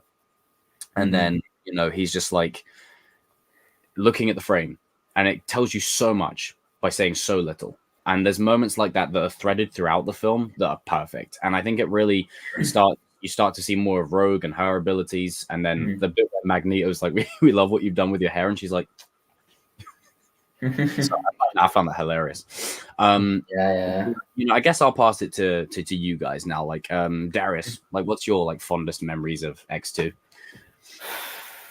I don't think you can talk about this movie without talking about the Nightcrawler scene at the beginning, where that was the original Vader hallway scene. Just red shop, like it goes to show. People underestimate Nightcrawler. They think, oh, he just teleports. That can be a really dangerous thing. No, if you know how to use it properly. And I like that they kind of, by and large, the movie is still about Wolverine and Charles and Eric, but they try to give other characters to do something. Try to give other characters something to do in these movies, especially in this one. And then, like as they go on, they kind of stop trying. So this is like the last one where they really try to give characters something to do. Like you said, like Scott was set up for a great arc in this movie. Like the seeds were planted for every character to have some real payoff. This is probably the most that Rogue and Storm do for the rest of the series. Which is kind of sad, but it is what it is. And like I love the adaptation they went here with like the God Loves, Man Kills. That whole X-Men storyline is probably the best. The comics. With like Stryker and everything like that. Or even that, where it's like one day someone will finish what I started, Wolverine. One day, you know, because because this is what we're talking about, like politics and move. Like the message here is very clear with the X-Men. It's always been clear about what that has been about. And it's pretty obvious. 100%. Yeah. They do it in a way where it's like, well, yeah, everyone agrees that discriminating against people is something they can't control is bad. Everyone agrees with that. If you don't, you're an asshole. Yeah. Everyone agrees with that. Not controversial. Yeah. And they showed 2 points of view on it, because you have Magneto's point of view where it's like, yo, this is what I was talking about. Humans want to kill us. They don't want us here. We're a threat because we're a threat to them.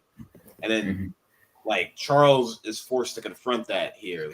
He has to be like, well, yeah, there are bad humans out there that don't want us here, but not every. But there's also good ones too. Yeah. I also like that, with that, just piggybacking off what you're saying, with Stryker's character, what he represents is, there's the mutant conversation going on from mutant to mutant. You've got Charles and Eric that represents two like polar opposite points of view, but then you've got Stryker in the middle that's happy to play both sides, and it's just like he comes in there and he gets to Magneto of all people and then gets information out of him, like arguably a mega level mutant that barely anyone can contain. Yeah. And he's a normal dude. Like that goes to show that not every antagonist has to be like the biggest, like super powerful. Like it's he was Zemo before Zemo was. What he did to his own son, like heesh. Yeah. William Stryker is evil, bro. There's on a side note. Did you guys ever play the X-Men game in the early thousands? So it's set between, but I did. It's set between X-2 and The Last Stand, and it basically explains why Nightcrawler isn't in Last Stand. So what happens is they go back to Alkali Lake, and Jason's ghost is like haunting them. Like his presence is still throughout the base. Lady Deathstrike survived, and you have to basically kill her off again, and she's working with Hydra. But fun little Hydra before Hydra. But it canonizes that, because honestly, when it gets to Last Stand and you see Beast upside down, I'm like, what the fuck happened to Nightcrawler? Oh, it's not Nightcrawler. Oh, it's Beast. Carry on. Just thought I'd put that in there as a little fun nugget. Yeah, I think this is the best out of the original trilogy for sure. I mean, the first one's good. Oh yeah. The first one's good but dated. This one isn't. This one is more timeless than the first one is, because obviously the effects are much better. It's not as by the numbers and basic. Like they actually go for it in this one. The characters have more to do. They put so much marketing in this one too. Like they promoted the heck out of this, man. Like, like X2. That was a brilliant freaking. And I just like this just became the benchmark for every X movie to be compared to. And I think the only movies that got to this level after this, I'm excluding like Logan, of course, because that's Logan's probably thing, First but Class like and Days of Future Past. First Class and Days of Future Past, like those two are the only ones I think got close to this level. Some say surpass it. Depending on what you think about that, but that's fair. This one right here, I watched it growing up. This and Spider-Man 2 were my favorite superhero movies. Mine too. Like a little kid. Yeah, me too. What I used to do is I used to get my PSP, and I used to get like how like they weren't called discs, they were called UMDs. I used to like watch it before I'd go to sleep. Like I'd always watch this one. Always. It would always be this one. But there are some soundtrack on here too, man.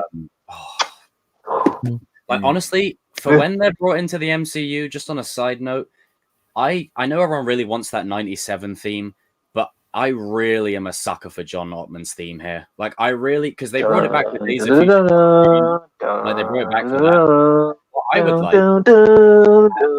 I don't know how they go about this, but you need a composer that could do this. Get the 97 theme and the theme from this one and make a hybrid. Yeah, that'd be cool. Somebody already did that on YouTube. I heard it. Yeah, it was pretty dope. I was like, hey, that's pretty badass. I kind of like it. Man, a YouTuber can do it. Like, just find that dude. Like, hey, like, do this for us. Like, I want an official release soundtrack. Yeah, I agree with you, Darius. This movie always holds a special place in my heart, and I think it's for all of us as well. And I think it really set the benchmark for superhero movies, and also to be taken seriously. And like Darius said at the start, the Nightcrawler scene at the beginning, the amount of times I replayed that, I was like, that is a character getting utilized. He kicked the fuck out of them. Like, and they close the door, and he just like teleports in there, throws them all around, and you got to think about like most X-Men have only one specific power. Some of them can do other things with their powers, but it's dangerous. Nightcrawler most of the time can only do the one thing. OP. But that one thing can be really overpowered if you know how to use it. That goes to show, like, And again, it adds another layer. Because he was standing over the president, and then he was like, like that. Like Nightcrawler's a good dude. Like this is the thing. Just because he's uber powerful doesn't mean he's a bad guy. It's someone used power and made him do bad things. Like he's powerful. Yeah. Like he's in the one of the comics, nicest. He's one of the nicest guys in comics. He's like a super nice dude. Kurt Wagner. I'm Kurt Wagner. My name is Kurt Wagner, and I'm from the Flying Circus. Yeah. I know you guys rag on Cyclops quite a bit, and I sometimes have in the past. But he does have one line that I kind of find funny when Nightcrawler's like, "Who is this guy? Who are you?" My name is Kurt Wagner. In the Munich Circus. Yeah. Shut up. Hey, you said it once, Kurt. You don't have to say it for a second time. And also a testament to Jean's power as well, being able to lift the ship. Yeah. Communicate through Xavier. That's and it. Yeah, Nightcrawler teleporting to her and hold back water. Yeah. I'm sorry. She's OP, man. I love Scarlet Witch to death, but no. Just no. Like, Phoenix was muddy. Yes. And also the castings for this spot. Like, this is one thing that they never got the castings wrong, in my opinion. Like, don't get me wrong, you can make a case for Angela Bassett as Storm. You really can. But Holly Berry does good. Like, she does good. She does good. With what she's given, she does good.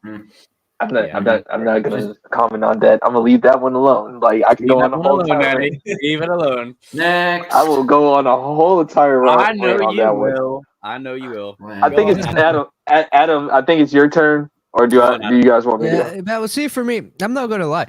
I've not rewatched this movie in a long time, so I'll have to probably go back and rewatch it and actually form an actual like adult opinion on it. But one thing I do have is a little tidbit for you. Is I remember actually when I went to Canada, I actually got to see the actual scale that they used to film at. I actually went on the tour and I actually got to see the actual like place where they shot all the like scale scenes. That's actually the same. What's up, bro? And Ozzy Osbourne was in it that day. Wow. Really? Yeah. I was like 7 or 8 years old. So at the time, I wasn't. That is crazy. Do you know on that, just on a side note, that's where they shot Arrow as well. That's Green Arrow's mansion. Same place. Yeah, well, that's what I'm saying. I want to say that didn't they shoot that Black Adam over there too? Yeah, probably. But no, I remember going there when I was like 8 years old or something, and obviously I'll do like a bit of Ozzy Osbourne, but at the time, obviously, like I didn't know him as well, so I wasn't going to like run into like this building and be like, "Oh, Ozzy," you know. I was just enjoying the wee tour, but yeah, no, I actually got to like see that building, and I was like, "Whoa, that's awesome!" I was like, "No way, I did not know they done it here." And then afterwards, like you know. Because I did watch these movies. Like that's the thing. I can vividly remember scenes from like the X-Men movies. Like when the scene that always comes to my head is like one of the final battles where it's like everybody's like on top of like this mad thing and everybody's just like mad fighting everybody. I can't actually say what it is because it's been such a long time. So I need to go back and rewatch them. And I have them all on Blu-ray, so I'm doing it. So Danny. Oh man, dude. This is okay. In my opinion, this is the best X-Men movie. Like, ain't nothing touching it. Like, you know, I love Days of Future Past, and I love First Class. Like those, but X-Men 2. I remember this movie was getting marketing like crazy. Like almost every single commercial.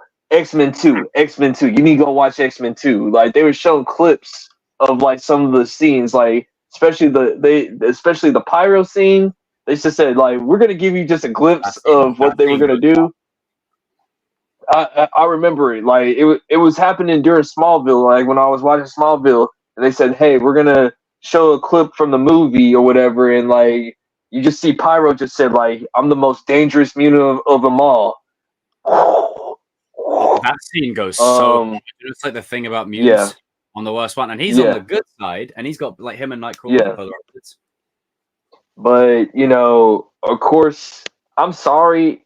Like between William Stryker and Matt Nito, you could arguably say this was their movie because they were just like they chose violence in this movie. Like he has one of the best lines of the whole franchise. You see, once again, you think it's all about you. Yep.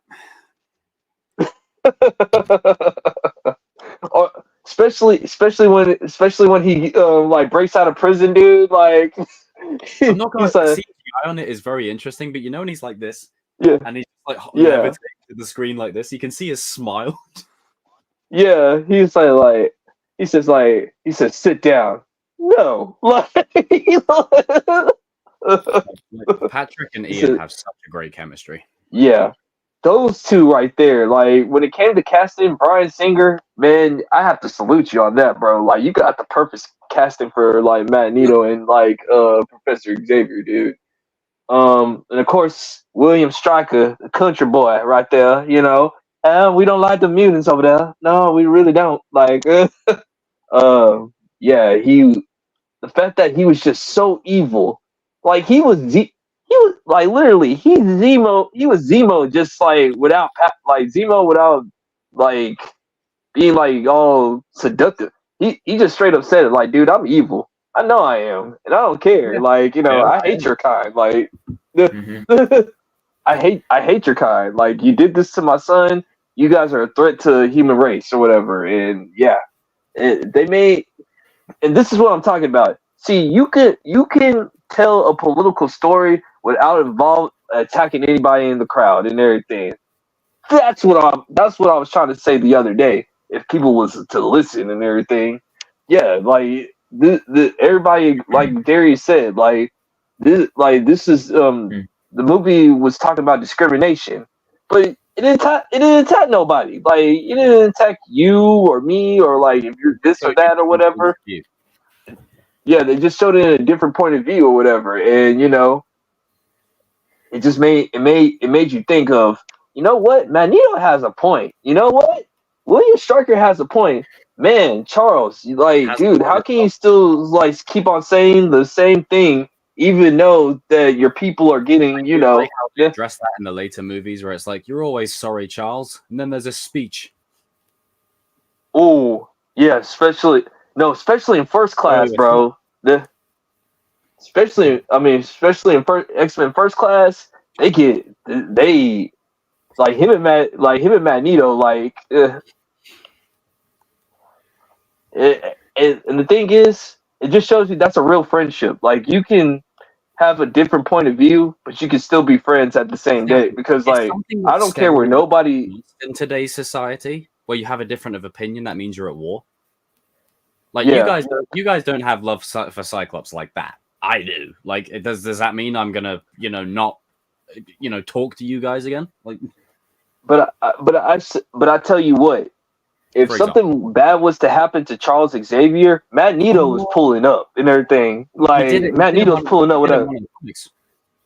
Yeah, and vice versa. If something happened to Magneto, you best believe Charles Xavier is rolling up with that wheelchair. Like, oh nah, bro. Like, man, I'm wiping your whole entire mind out, dude. Like, sorry, Danny. It's the way that you went like. It's like I'm just saying, like, yeah. Oh, you know what makes it even sweeter is God the fact forgive me. that, like, it was just right there. It was right there. Jesus Christ. I do find it funny on the first film. I was like, Storm, what do they call you? Wheels? This is a Wheels. stupid word, but like the great thing about it, and that ties into the theme of the movie, is it's like they're all on the same page because they have a common enemy, despite their different they have different ways of going about it. And then I think where Pyro and Nightcrawler run simultaneously is Pyro's with the good guys, but he has an affinity for the dark side. You have Nightcrawler who's done bad things, but he has an affinity for the light side. Like, so then they switch. Yeah. You know, it's that thing of like, even though they may be with someone, they're not aligned with them, and then they find the place they truly belong later on. Yeah. I mean, because you basically just saw two bad, like, Magneto went back to, like, okay, now, like, everybody's safe with the X-Men. Now I got to do what my comic accurate side is, because you guys got to remember, Magneto's a mutant supremacist. Like, people don't, like, Magneto's an anti-villain. Like, he's trying to wipe out all of humanity. So when he had a chance to do it, Thanos snap. Yeah, it's like, sorry, Charles. Like, our con over there is like any day. Like, that's just basically what it's gonna be. Like, I still gotta get my goals. But yeah, go ahead, Chris. Like I've been rambling on. Well, Hey, I said mutant haven't seen- supremacist, not the other one.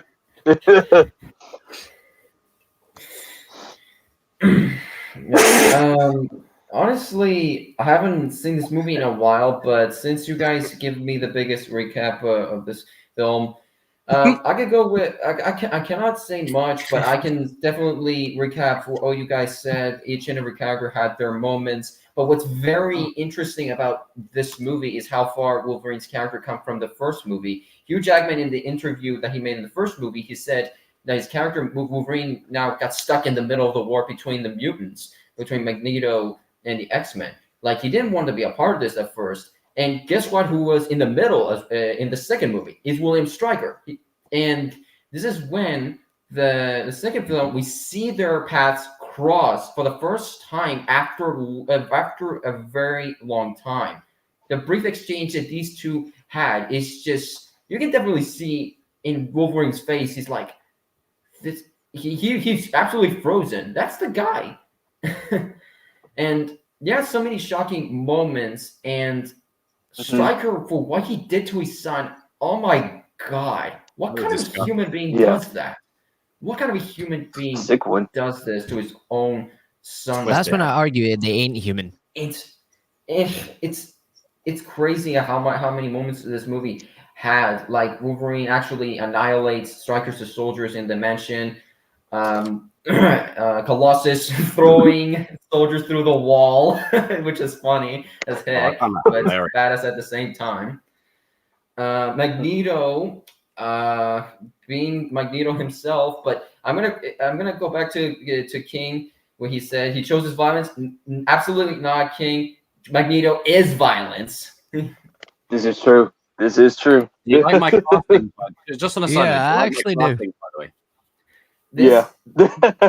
Magneto's grudge against humanity could have been more reasonable for what he experienced in his youth. We can see what he went through, and he definitely hates humans for what they did. And he has a point in a good way, but the way he's going about it is the wrong way. Yeah, exactly. And I love the quote. I love the Magneto Nightcrawler. Mm-hmm. And I love the quote that they're going to play by their rules. As soon as he was inside of the Cerebro, savage Magneto. Never trust him. Yeah. Whenever he's in your side, he always have eyes behind your head. He'll team up with you, but he has other agendas. Another moment. Yes. He always has the motive on. So once again, you always think it's all about you. Yeah. It's all about you. Yes. Even Nightcrawler. God, oh my God! I never knew Nightcrawler. Mystique has a real obsession with Wolverine, doesn't she? Like in that first movie, she's like, in this movie, she can't wait to change into Jean to get. She wanted the Wolverine. Do the tango. She wanted to do the tango with Wolverine. She wanted a piece of his Jackman. Let's just say that. I guess it brings a whole new definition to the phrase "huge jacked man." It's like, but if you think about it, like Hugh kind of contemplated for a minute. He's like, no. I'm no. It's like you're bad girl, bad. You know what? To be fair, I feel like Wolverine in this series is just like, do you know what? I know all the women want me. I know I'm a catch. Like, why not? Like, because he contemplated for a minute. He's like. Nah. Is when like Mystique changes into frickin' Stryker in the tent. I was like, Jesus! Like, no, he said like, please. I think that's what made him stop. He's like, oh no. What do you really want? I want you to get out. You ruined it. I mean, to be fair, like he was quite comfortable sitting there when it was like Rogue or Storm or Jean, but then as soon as it was like Stryker's like, nah, get off. No, that's it. He's like, I want you to get out. Yep. He's like, now you made it weird. Like, now you made it weird. Like, now you made it weird. Now you've got me all messed up. I mean, He pulled up his pants real quick, like, nope, I'm done. Oh, I'm not done. gonna lie. I don't like Bobby's brother. I think he's a punk ass bitch. Oh yeah. Oh man, screw Bobby's yeah, brother, we can all man. agree with that. We can all agree with that. They're trying to keep us against our will. Like, ooh. Is someone salty they didn't get powers? And you know what? Not just that. Your brother is an Omega level mutant. Level mutant. Little powers. He's OP as hell. Like, yeah. Movies like he can literally turn basically like half the area into ice. Like, yeah. So I mean, this is what I'm saying, bro. Like, when you read comics and know these characters inside and out, Iceman is powerful as hell. Nah. Yeah. All he needs is water vapor in the air, and he can kill everyone in the room. Yeah. Dangerous. But congratulations, Ronnie. You almost got the entire cops toasted. For as much as like the characters don't get their due in this franchise, Iceman does get his shine in the next one. I'll give it that. Yeah. To a degree. So did you guys know that ice wall took about days to make or whatever? Oh, yeah, when the one that they did. Yeah. And they said they can only do it for one shot, so they have to get that shot correctly. Ice can also be very dangerous. Well, if somebody as screwed that shot up, they got us fired that day. Yeah. Bryan Singer said we only get one shot for this guy, so please get it correct or whatever. It's now or never. Get it right. Yeah. Whenever he means it's one shot, he means it's one shot. Get it done, whatever it means. Movie Wolverine also has the arc of it's because when we see him at the start of the movie, he's exploring his past. He's trying to find out where he's from, his journey, and then by the end of the movie, he just goes, "You know what? Fuck my past. It's not worth it. I'm focused on my future. I'm focused on where I'm going." You know, just as like I said in the earlier beginning, he got stuck in the middle of the war, and then this is when he crosses paths with Stryker. This is when he decided to be fully into with the X-Men. He knows that. I basically let. You want to shoot me? Shoot me! Don't shoot him. Not yet. The first movie of becoming an X-Man character. Yeah. He lets go of that. Okay, I need to find my past and figure out where I came from. It's like, you know what? I'm focused on my future now. My past is too rocky. I want something like future. I just love the fact that him and William as well. I love the fact that him and William Stryker always kept on playing this game of will you come and join me or you're not gonna come and join me or whatever. It's Stryker's line of if there's anything I know more than anyone, it's my own work. Seal the room, shoot it. Shoot it. Yeah. Yep. Oh, we almost forgot the Deathstrike versus Wolverine. That was a dope fight.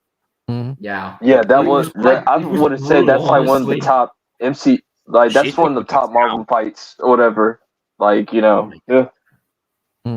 Yeah. She took him to town. Yeah. This movie is legendary. I will always. Yeah. I will never. So what's your guys' rating on it before we move on to Deadpool? 10 or? Yeah, out of 10. 9. Yeah. 9. I have my small grievances here, a small grievances here or there, but I give it a 9. I think mine's obviously a to be determined because I need to rewatch it. I'm still gonna put it at a 9. The reason that I give it a 9 is because as much as I may have my issues with some things, I don't know, the obvious being our boy gets sidelined for the whole movie. Other than that, and maybe a few bits and pieces here with some of the characters like Storm or whatever. Other than that. Those are good complaints to have. For the large majority, the storyline is consistent. The characters have strong motivations. You root for many sides of the coin. You care about the characters. And you get, even though there's multiple side plots at once, it still converges in the end. Yeah. 4 side plots. It's one of those, it's one of these things of it is a product of its time, but it's not a product of its time because you can literally put on X-Men 2 and you can. Dark Prodigy brought up that comment because that conversation between Magneto and Pyro is one of my favorite. Pyro is my favorite in any superhero medium ever. He's like, what's your real name? He's like, you don't have to be fake around me. You can be your authentic self. You've got quite a gift. He gave him. Yeah. He gave him Darius. He gave him the Kunta Kinte speech. Oh God! What's your name? What's your name? What's your real name? The maddest thing is he's not I saw people discuss that. Oh, is he manipulating? No, he's not manipulating. He's like telling him. No, he's still. Like, He doesn't sound like he's being manipulative. Dude, no, it's just if you know Magneto, and if you read the comic books, he's always gonna prefer you over your muted name. He doesn't want your like human name. He like I know Pyro's Homo limitation. sapiens. Like if you compare Pyro to someone like Human Torch or whatever, like Human Torch can just flick it on, and Pyro needs fire to do it, but he can bend fire how he wishes. That's dangerous. Like, yeah. Hence why he's got like a big freaking flame backpack and he's got an Aussie accent for some reason. No, for me, like even though it's a product of its time, I still give it a 9 out of 10 or whatever. Like literally, you can watch this movie in any era and like you can still get the premise or whatever. I mean. Other than the technology's outdated, I think it's a still solid comic book movie that you could just throw on with your friends or whatever. Like, once again, does it have politics? Yes, it does. But it's like it's not attacking the audience. It's just showing you. Like that scene in the president's office when all the X-Men are in there, and they're not being standoffish. They're just like, hey, we're watching. We're part of the world now, man. Like Nightcrawler waves at him. He's like, oh. Yeah. He says because Charles Xavier did it like the diplomatic way or whatever. Because if that was Magneto would have just tried to like kill the president, like just straight up. But like Charles said, like let me do this the diplomatic way. My friend is a little crazy. Forgive him because he does not know what he does and everything. I think if you're the president in that moment, you're looking at Nightcrawler and seeing the carnage that this man did, and you're like, you know what? I want that guy on my side. Yeah.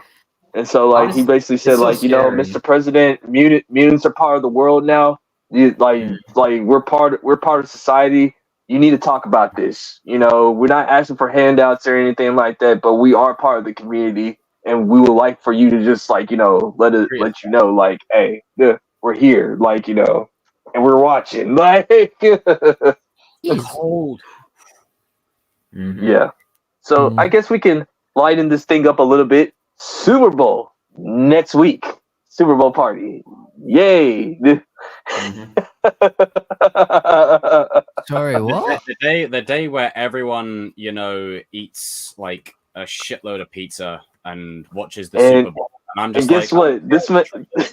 I'm just here for the trailers. Like, so Deadpool. To be fair, I don't even like. To be fair, like, I'm sorry, unless.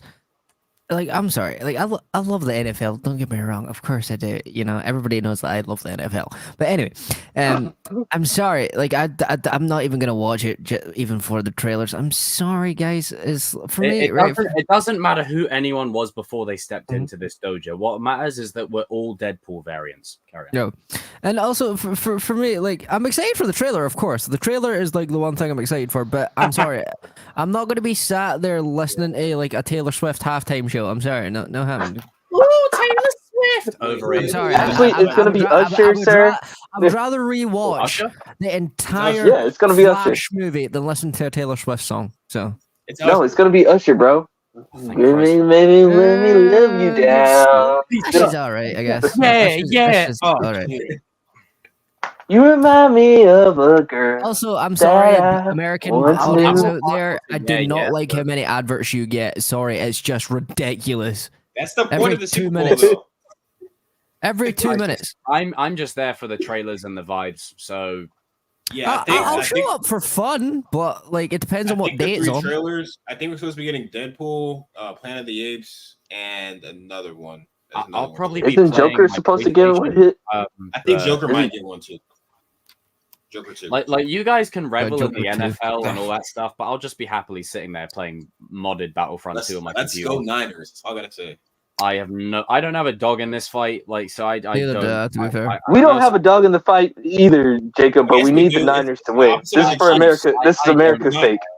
Wait, it's the Niners. This is for America's sake. Wait, hang on, just for context, what's at stake?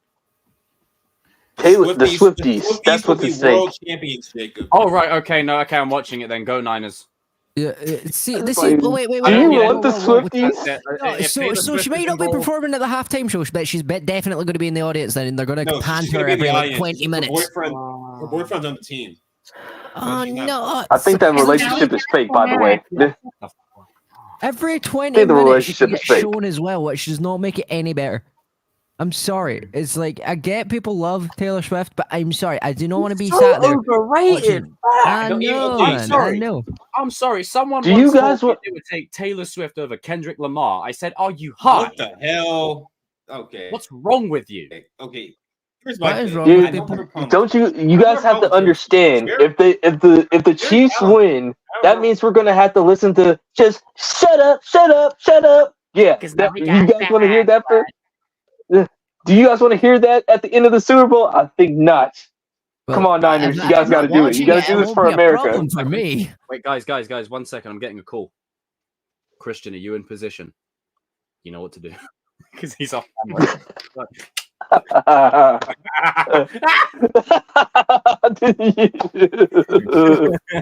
Hell no. No, but like I'm excited for the Deadpool trailer. Like even though my gripes with the MCU, like I mean Hugh Jackman, Deadpool, it's cool. It's gonna be fun. Like I really think that this movie is going to be a load of fun. Whatever happens, we're probably going to see Charles die again. But we're going to see. I swear to God, just. To be fair, I have a funny feeling most of your favorite characters, Jacob, are going to go bye bye. I honestly, I don't think so. Hold on. I just hope not. Hold on a minute. What I was going to say was, I have a funny feeling either they're all going to get killed off, or they'll just appear and a couple will be killed off, and then they'll go on a solo adventure doing whatever. But who knows? Either way, it's Deadpool. It'll be fun. It'll be enjoyable. And even though the X-2 were pretty badass, and in the movie they were killed like in 5 seconds, it was for that 5-second Brad Pitt cameo. Like it was cool. Oh my god, I forgot about it. Like they had Bill Skarsgård's death was the most brutal. That was disgusting. I was like, ooh, you killed Black Steve, you racist.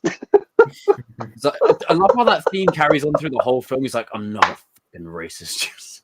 You gotta judge people by the content of their character, not the color of their skin. Judge people for the content of the character.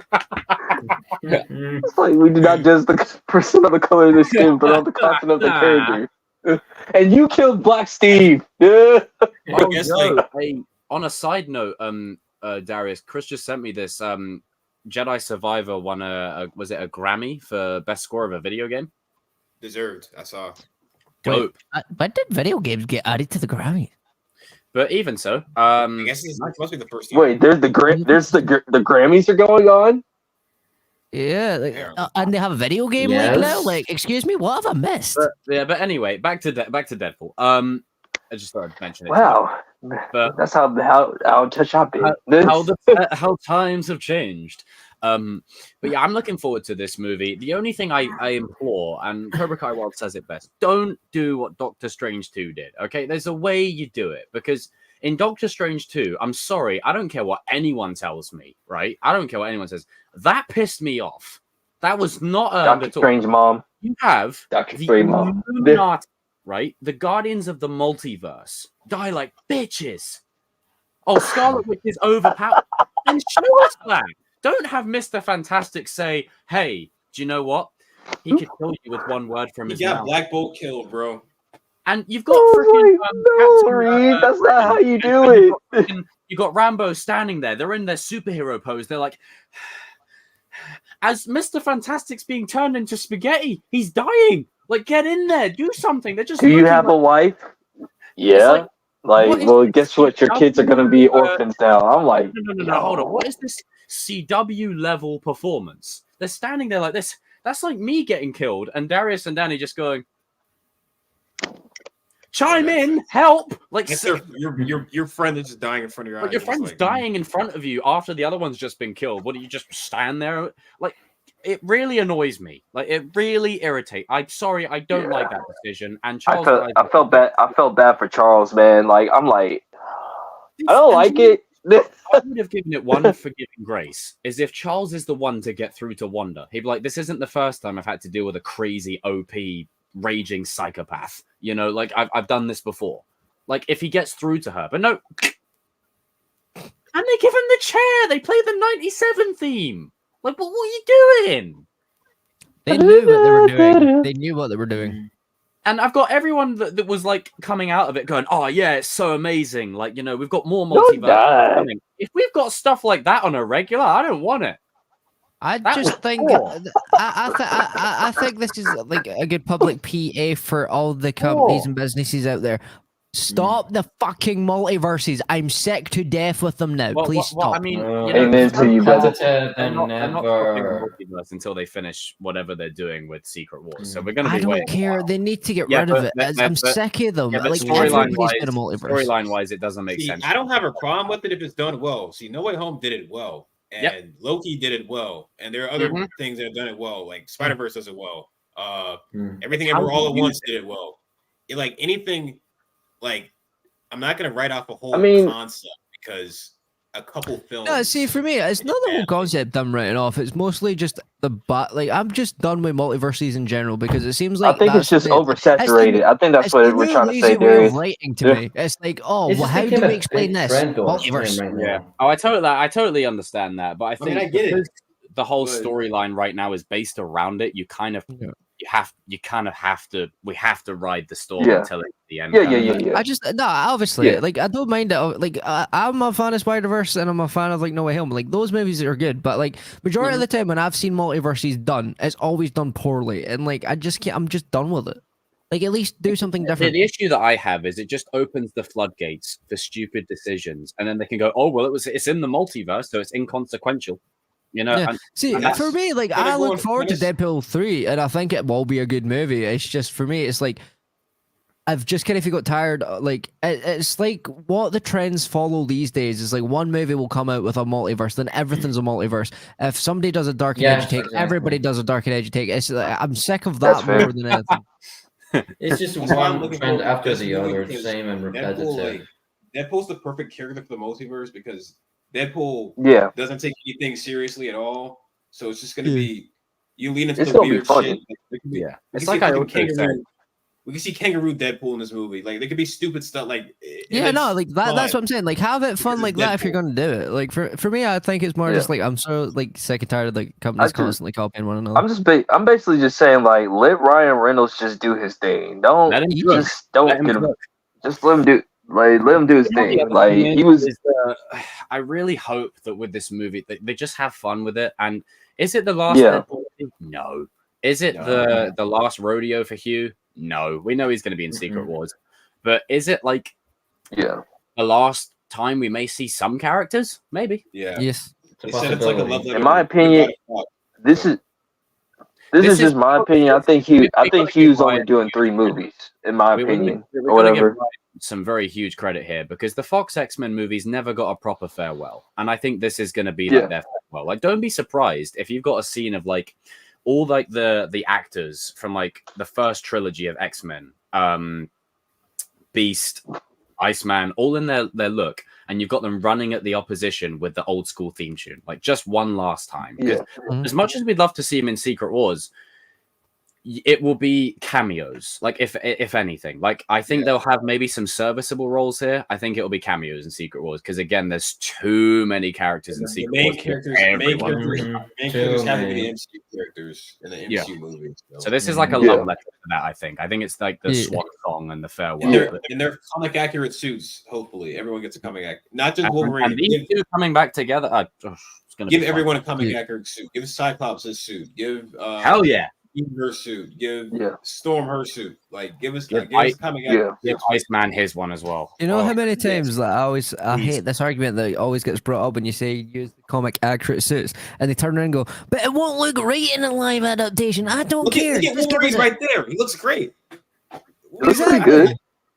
I never got that argument. Like, sure, if it looks stupid, don't do it. Like MODOK's stupid. Don't do MODOK. MODOK looks dumb. Don't do it.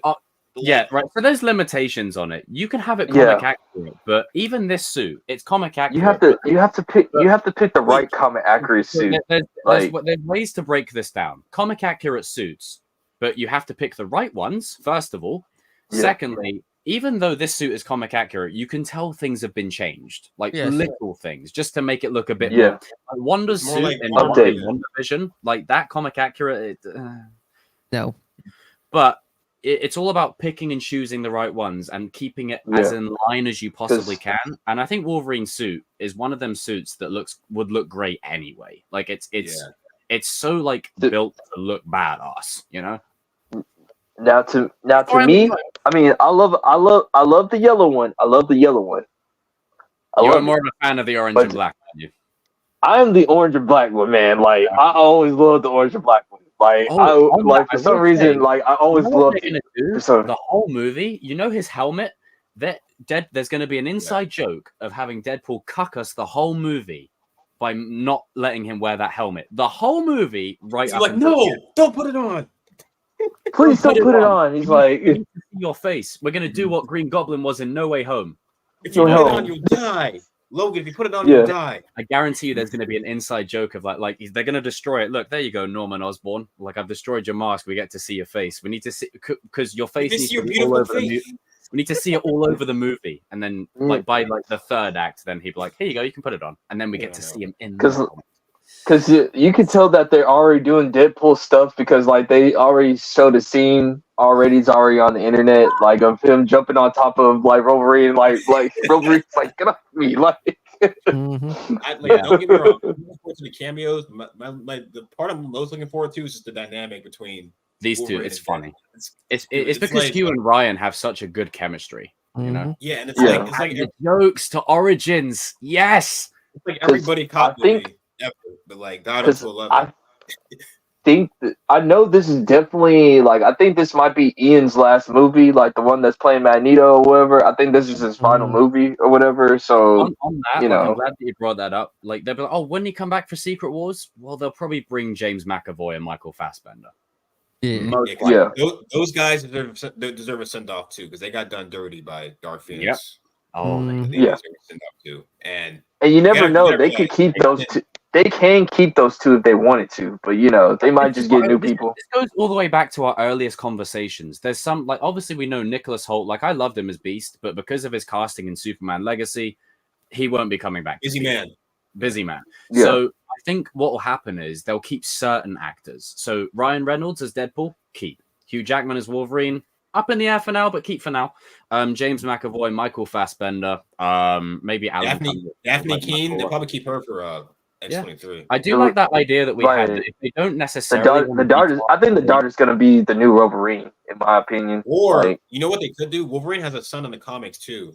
You could have two. You could have he has a daughter and a son, and have both of them running around. Because I mean, this is the thing. You can't have the X-Men without Wolverine. As much as I do want the X-Men when they're rebooted fresh to be the X-Men and Wolverine, you know, they're not gonna like when they because so basically the Fox X-Men rights expire in 2025. That's when Secret Wars was coming out. So after that, they were going to soft reboot it anyway. It's just like, while they've got multiverse open, Swan Song, blah, blah, blah. Then as soon as, like from a business angle, the Avengers, they've used up the main ones. So what's the one team you can reboot after Secret Wars is done, cash in on the hype of Secret Wars to take over from the Avengers down the line? X-Men. So you can't get rid of Wolverine.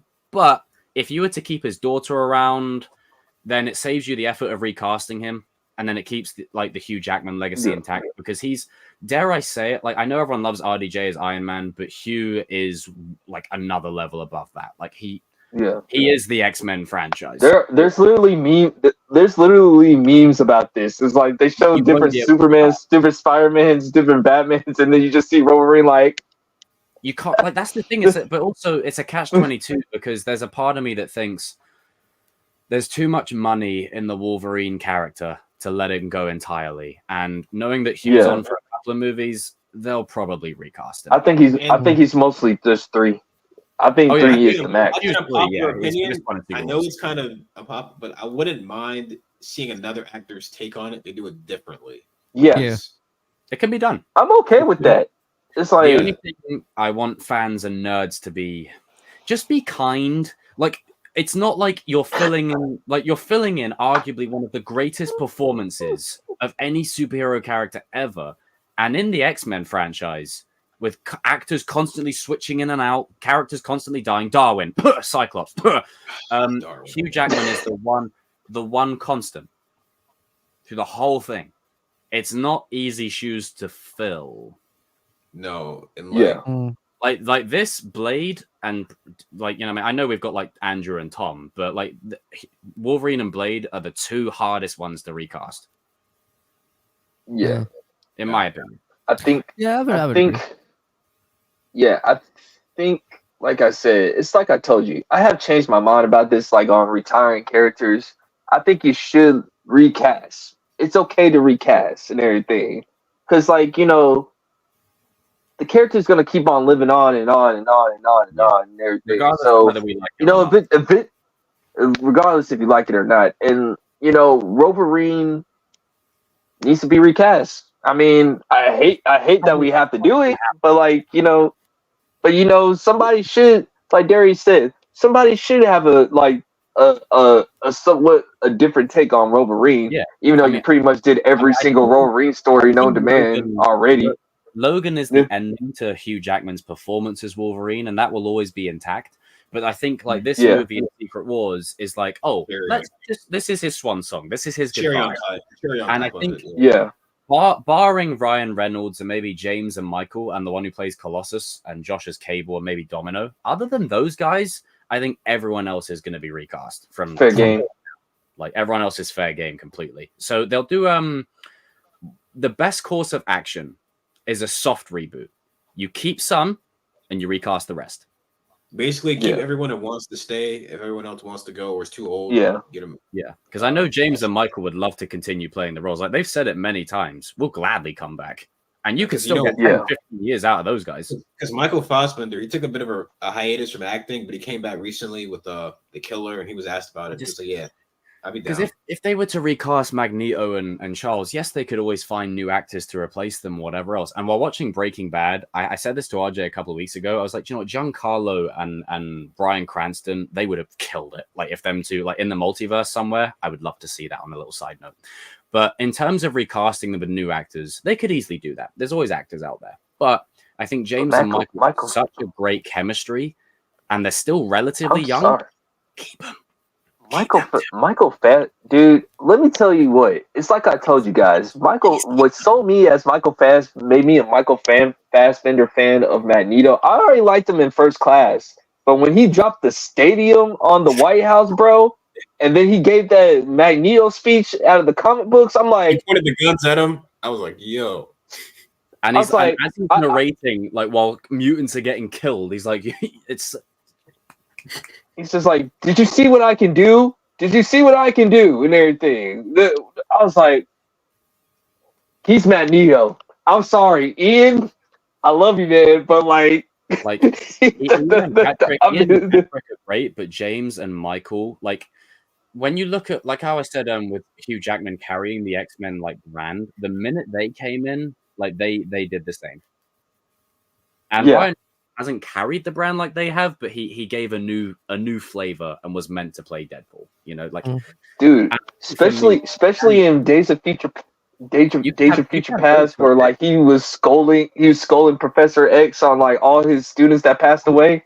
That was scary, bro. Like when it gets to a point where they reboot, like inevitably in 2025 or 2026, you could have Deadpool say, okay, well, looks like I'm with my third, technically fourth batch of recasted characters of the same versions. Like, you could have him make a joke about it. It's like, I've seen 4 of you.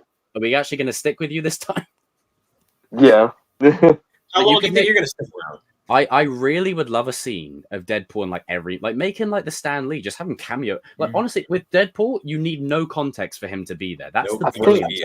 You could have him standing in the corner flipping pancakes while the Hulk's fighting whoever, like with a chef hat. Adam, didn't you say that you think that Deadpool should just be the new Stan Lee anyway? Like when we were talking one time or something like that. Yeah, like for me, like Deadpool just makes sense. Like as like for me, as either the way it's going, either you do Deadpool or you do Kevin Smith, because like the two things that keep getting referenced after Stan Lee is no longer here is Kevin Smith movies and Deadpool. So you might as well, do a double take, why not? I really need to see that now. I need to see Deadpool with a chef's hat on, just like flipping pancakes. Imagine like there's a serious fight going on in the background.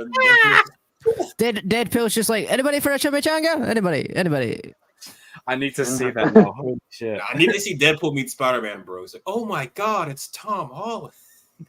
Oh my god, it's Toby, not Andrew, it's Tom. Yeah. It's the third one. And where's Miles Morales?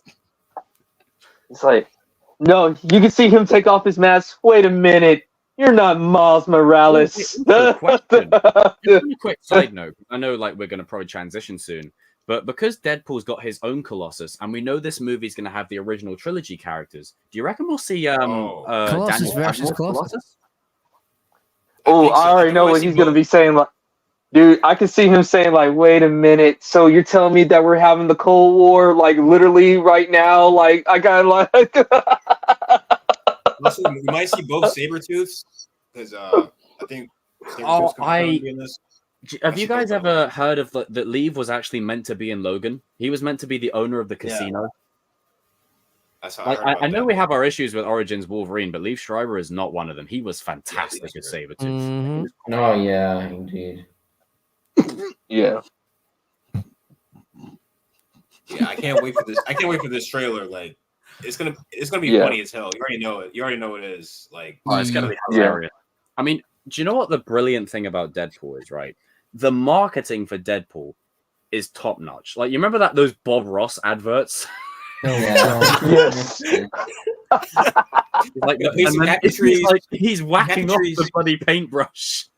you gotta whack it off. And then he like flicks it to the side and then he drops the. It's like the trailer's what, like 20 seconds and then like 5 seconds even. You know? Bro, like imagine, because Ryan Reynolds is so good at marketing like he just markets everything. Like this man had this man collabed with David Beckham. Mm-hmm. Oh man, I can't wait for that. So next topic or what we do? Yeah, it's good. Okay, next topic. Right, Yeah. Go on then, Danny. What's the next topic, Sunshine? So, our next topic. Oh, right. God. Let's talk about the images because there's so much to break down. I've been waiting for this. Let's talk about the graph. Yes, let's talk about Cobra Kai. Let's talk people about, we love Cobra Kai, don't it's we? a behind-the-scenes image, and everybody's like, "Oh my God, where's Hawk?" Let's talk about the fact that, oh my God, where's Hawk? It's on Showroom's page with blue hair, so just chill. Yeah. We ask ourselves this question every season. The Cobra Kai images. The 2 Cobra Kai images that was overplayed, but you know, I love. You know, the fact that everybody's like doing breakdowns of like, "Oh my God, look, his shoes are a different color from last season." No. You guys don't understand, okay? You don't understand the amount of detail that these images reveal about what's going to happen in seasons. You don't understand, okay? I'll point it out to you. As soon as the image gets up, I'll point it out to you, okay? All right, I'm going to try and get the image up now, yeah? Okay. You have to see it like I see it to understand, okay? There's a lot you're missing here, and so much context. Did you see that Robbie and Tori were wearing the exact same shoes? Oh my God, what does this mean? What does that mean, huh? I'm gonna fucking try. Look at the way that they're standing. Look at the way they're positioned. Look who they're next to. Reveals so I don't know much. if I can get the images up without pissing myself. I'm trying to keep it. You should definitely look it up, the image. This is definitely going to require 5 videos. Yeah, 100%. Oh man, 5 videos of a slightly. Did you see Hawk's hair? Did you see Hawk's hair? Like, listen, look at it. It's Did you like, see his sunglasses? It's like They blue. look so snazzy. Did you see the fact that Mitch is back? What does that mean? Mitch is one of the most important characters. I thought that wasn't Mitch. I thought that was just like a guy that. You know what? Let's read this article, shall we? Let's get to the point, shall we? Let's read this article. Cobra Kai season 6 returns to Netflix in 2024 with a first look image. Let's see what it says. No, I really want to read this. Right. Netflix has announced that Cobra Kai will return with season 6, the final of the series, in 2024, and released a new behind-the-scenes image. Apparently not directly with Cobra Kai, Sony is also developing a new Karate Kid movie starring Ralph and Jackie Chan. We don't talk about it. We'll deal with that later. Yeah, this is the image, and there we go. Okay, so that's the end of the breakdown. We don't need to know anymore. The article didn't even expand anymore. There you go. Just a new image. Go watch my Just 20-part YouTube series about the image. Okay. Yes. If you want That hard was hitting totally actual unnecessary. breakdowns of this image, go head frame over to by- the 20-part series that Darius done. 60-part series because I wanted to get to every little inch of pixel I could find. You know, Frame Did you- by frame by frame. Did you see Miguel? Did you see Miguel? No, Like, guys. Do you see? Guys, Is back. Miguel that is not Mitch, by the way. Miguel is wearing a yellow shirt. I'm wearing a yellow shirt. Sweat. Miguel has yellow in it. Season 6. Cobra Kai. Miguel's going back to Cobra Kai. Season 6. oh my god, did you see the look that Chosen was giving Daniel? Clearly he's gonna switch sides again. Like, what? Oh my god, Hawk is a spy, confirmed. We've been duped the whole time. Hawk isn't in the picture. Is Hawk gonna die in season 6? He's gonna get out of the picture. Theory. One more time. Hawk- I mean, just look at the I mean, greatness the only thing I can say. in this picture right here. Look at it. It's great. We love it.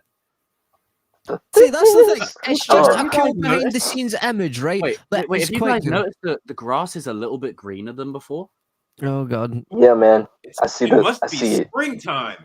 Do you notice that there's some people from But Cobra they're Kai freezing there? right now. Oh my Real God. talk, though. I feel Why is like I Chosen said the only everything I one need in the to say game? on this image. Well, I don't. Do you know what? This is it. No, they're looking at both Stingray, Hector, and Duke. I wish. Dugan has returned. Confirmed. Colonel Dugan. Wait, Christian, what do you think of this image? Like, is there much to break down, or? I don't think there's anything to break down. Oh no, Jacob, but have you not noticed, right? If you look on the side of Johnny, it's Miguel, Sam, and Anthony. So that's clearly meaning that they're on his side, and then Tori, Robbie, and Chosen are on right. Daniel's side again. Oh, I've just worked it out. There's a civil war. It's a civil. Oh wait, Yeah, look, I can go so far. Anthony's a traitor then, because he should be on the other side. Yeah. Oh fuck me. I wonder if Johnny's- he'll sit in that Johnny's very do anything snazzy, for fluffy video. jacket and be I like, can't "Oh believe yeah, Johnny guys, look." steals Daniel's family. Johnny steals Daniel's family, guys. He's gonna steal Amanda. He's gonna steal So, Daniel. Daniel, in return, steals his only son. I can't wait and for his everyone missus. that's gonna go. Oh, Daniel getting cucked once again. Like those. Johnny Hey, and man. Daniel are gonna steal. Oh, wait a minute! lives. I've just realized another Any thing. theory is fair game now, man. Also, one thing you know what? It's really irking me, right? Everybody's asking, "Where's Hawk? Where's Amanda? Where's she?" Hold on. I've got the real Where's question. Dimitri? Where is Jaden Smith? Right? They're looking Where's at Mr. Kenny? Hahn. They're looking at Where's Mr. Kenny? Jan right now. That's No, what they're looking at Terry Silver. Terry Silver's all of a sudden had a change Yes, of of heart. course. He's helping the good guys. Yeah. Terry Silver. Chris is Dude, gonna join. do you see the blue house? That obviously that house used to be brown. There has to be some type of correlation on why it's blue. Like, Clearly, they done a new wax on, wax off maneuver, and now why they're is painting Anthony houses. taller than Sam? Was there a 5-year time skip that we didn't see before this? Oh, it's called a growth spurt. It happens when you're a Is teenager. that a prequel series that we're gonna get? Oh god. Cobra Kai, Spin-off. 5 years. Cobra Kai. I'm 5 sorry, years. Chat.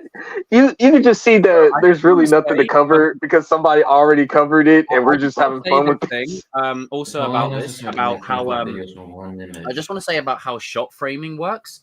Yes, a couple of people here are taller, but it's it's shot at an angle. Look at how small Tori looks in comparison to the rest of them.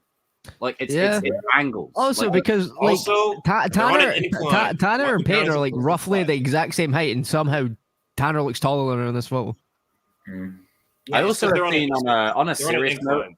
I've seen some Not people flat. like really giving Mary some shit. If you're one of those people, you're an asshole. You're a weirdo. Why are they giving her shit? That What you again. guys talking about? Yeah, these people will never let it go. It's Will the they? usual stuff. They're calling her fat again. Right, you see that? Right, no. You see the next person that goes after Sam over her weight and then complains about people always. Nah, I'm not having this crap. Shut up. They're all like Sam is the GOAT, right? Yes. Sam is the GOAT. Yeah, I gotta see the GOAT. Officially joined the crusade. Sam is the GOAT. Yay! Yeah. Anyway, stop making fun of Mary. She can't. She literally can't help it, bro. Like she really can't. But nah, like just on a serious note, like if you're one of those people, you're just an asshole. She doesn't even look bad. Like, what are you talking about? She looks fine. Like leave her alone. Yeah. Like Jesus. Leave Mary alone, man. Just because you like your women to look like sticks. I'm just saying. I've been there. Just like you know, what was I saying before? Back to the image. Like this image is a cool image. I think it's nice to look at. Like it's like okay, you know, the hype begins. You know, we're into season 6. All right, there's a few people missing, but whenever there's people missing, I do want to stress this one thing, guys. We're not in season 1 anymore. There is a lot more characters at play now. It's an ensemble. Like it's huger than it was before. We've got our Sekai Taikai winner over there in Robbie, like I've said 50 million times. Mm-hmm. We've got the El Serpiente that's going to probably fight his father next season. We've got Sam that's going to win the title that she so rightfully deserves. We've got Anthony that will have a moment of shine, same as Kenny. We've got Tori that's going to come to terms with her past and forge a new destiny for herself. We've got Johnny that's embracing his future and letting the past go. We've got Daniel that's redefining his legacy for himself.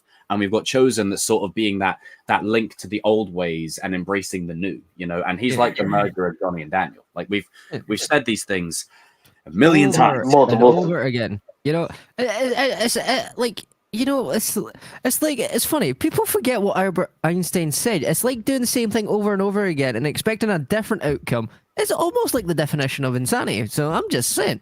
Yeah. Like they've got a full-on karate army here. Like this is an army. Yeah. This isn't even cool. Yeah. Also, this photo clearly also just like confirms that yes, Toriba is going to go to Miyagi-Do, really, or Miyagi-Fang.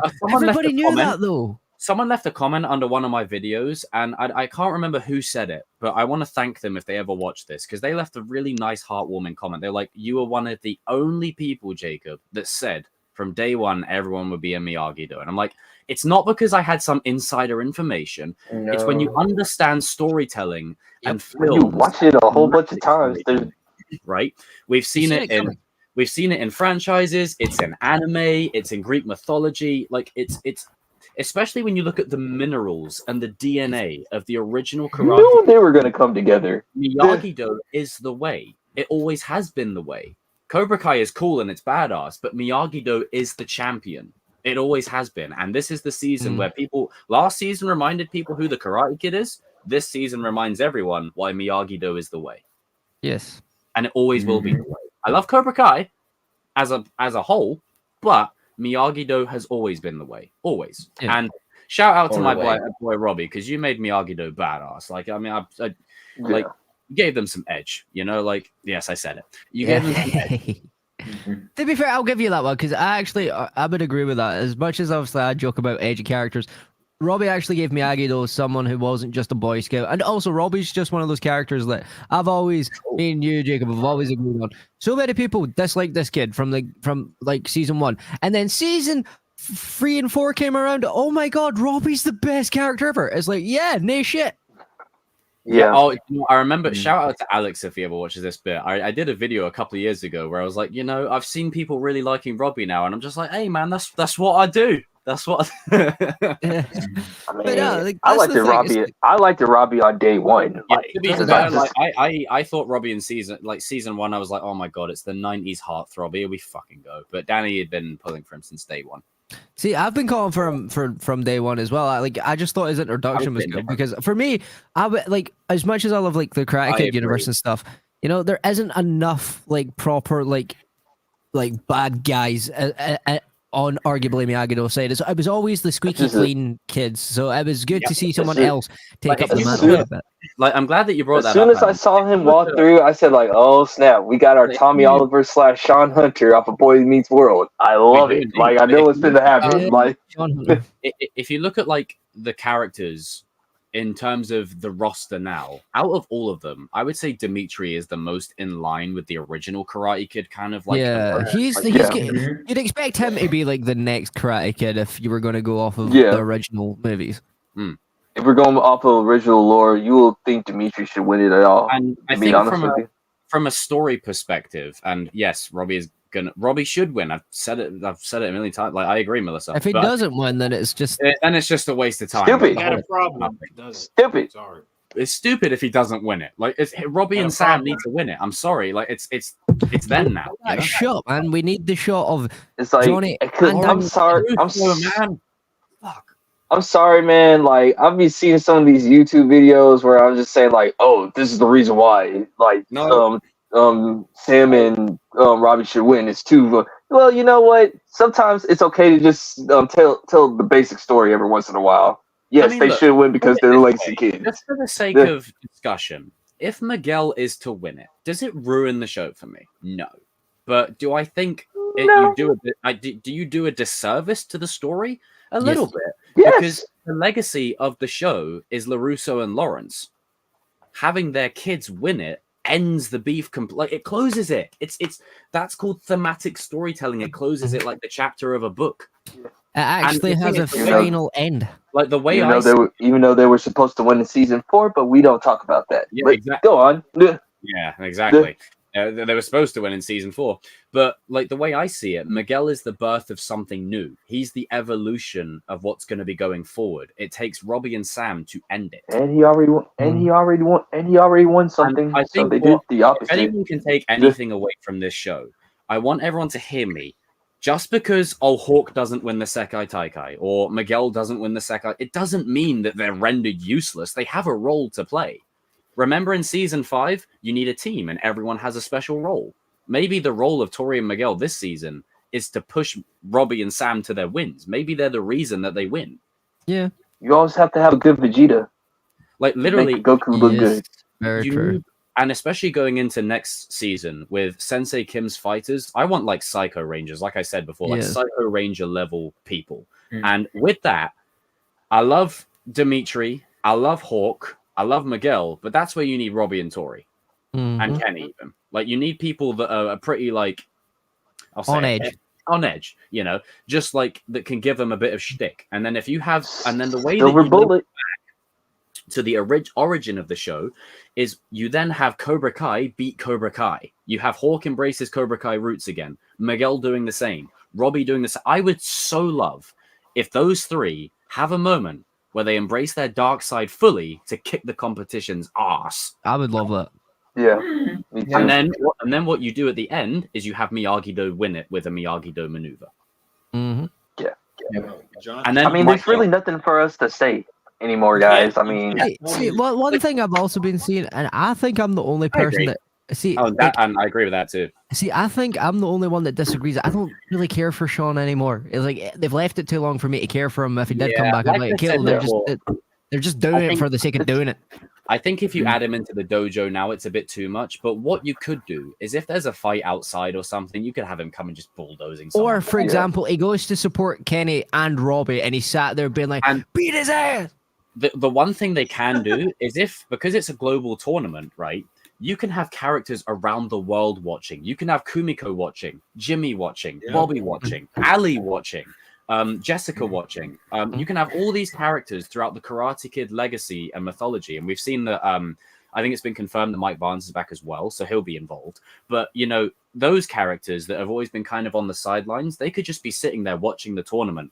And imagine that. You've got a scene after Robbie and Sam win the trophy with Johnny and Daniel and Chosen and all these characters. You've got a montage of every character from the legacy of Karate Kid watching. That is how you round it off full circle and you close the book forever and you give it a Return of the Jedi style ending. I will be crying. Like, honestly, think of season 5, episode 6 on steroids. Like, it'd be beautiful. Yeah. See, I'm like, for me, like, I'm just sick and tired of everybody. Like, I get it. Like, Sean was a great character for me, but like, they should have. To me, I would feel too forced at last minute. You need to do it earnestly. And to me, like, I love Sean as a character, but I also just always like saw him as a juvie person. Like he was supposed to be like a juvie only character, and the only reason why they were debating bringing him back was because how much he was low. Yeah, but then He's yeah. a daddle. He's like we other got like, to those thank characters. Walking Dead for that in some way. Yeah.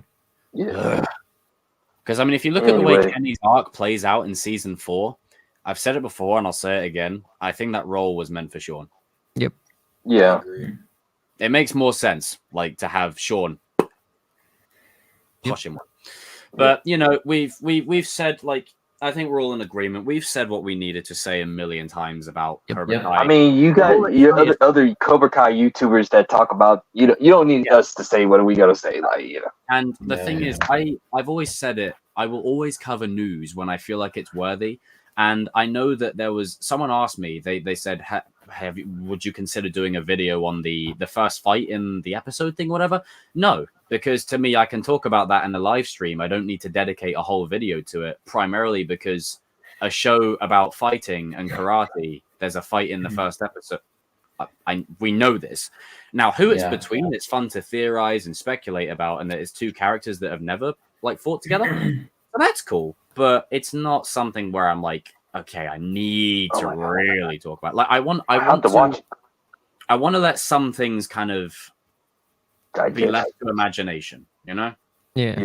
At least for me, and I know you guys feel the same, especially because this is the last. This is it. Like, I mean, just enjoy it and stop over analyzing everything, for fuck's sake. Like, I know we've got Sony doing what Sony do best, and there's going to be spin-offs and whatever else. We know this. Like, it when the show is said and done, the likelihood that it's Cobra Kai is left alone is very minimal. Like, don't be surprised if there is a Binary Brothers spin-off or a Julie Pierce spin-off. Fuck off.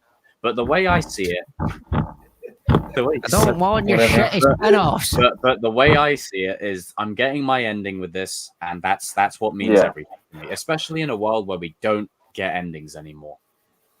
Yeah. Yeah. Well, so all right, chat. Future seasons. All right, chat. This is your guys' part. You can access anything within reason. 15 people watching right now. Smash that like button. Comment away. Ask us anything. It can be anything from what we've covered to the X-Men 2, Deadpool. Within reason. Anything. Within reason. Oreo. Within reason.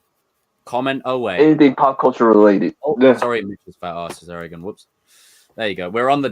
Why did you have to bring seaweed into this? We're on the Star Destroyer now. We're on the Star Destroyer now. So everyone in the chat, get your questions in. One thing I want to check is we're on 16 likes thus far. We're 4 away from 20. Let's go, people. 4 away from 20.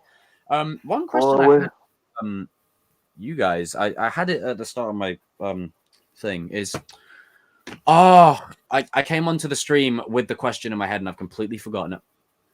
That'll come back at the most pointless time. It usually always comes back. Yeah.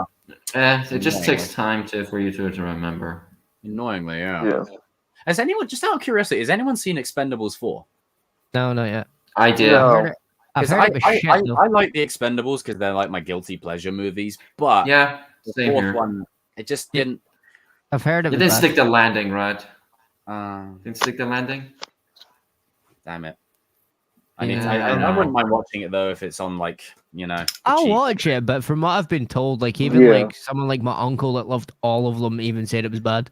Oh mate. Yeah. And he's a guy that will give every movie a pass if it's got 1 or 2 decent things he likes. Yeah, when I saw that critical drinker review on it, I was like, "Oh boy, is it that bad?" Like, didn't you and Adam do a video recently? Just like a couple of days ago. Oh no, that was him and TCK. Yeah, shout out to him. So Adam, put that link in the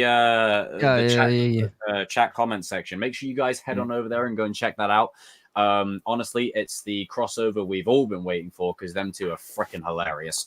And if anything, one stream of TCK and Adam together is funnier than the last 2 Thor movies in their entirety. So yes. Also, I would also like to say a little special shout out to Mystic Skywalker because he was one of the first people that actually commented. Like one of the people I noticed that commented on it from over here. And ironically, he said he wanted that more than I never knew he did. So it was actually quite nice to see Give the the fact that people what they want. Mhm. I humbly request that you give the people what they want. Anything in the chat? Anybody? there Did you you go, watch guys. Thanksgiving from 2023? Ah, crud. I did not watch it. Wait, what's? I did not watch Oh, it. I saw. I think it's a horror movie, if I remember I correctly. saw. Oh, it. Yeah, Yeah, it's a horror Right. movie. Oh hell no! it was pretty good. It was I've pretty not decent. watched that one yet. I was thinking about watching it. What? It's made by the same guys who did the new Screams, so it kind of gives you that kind of idea.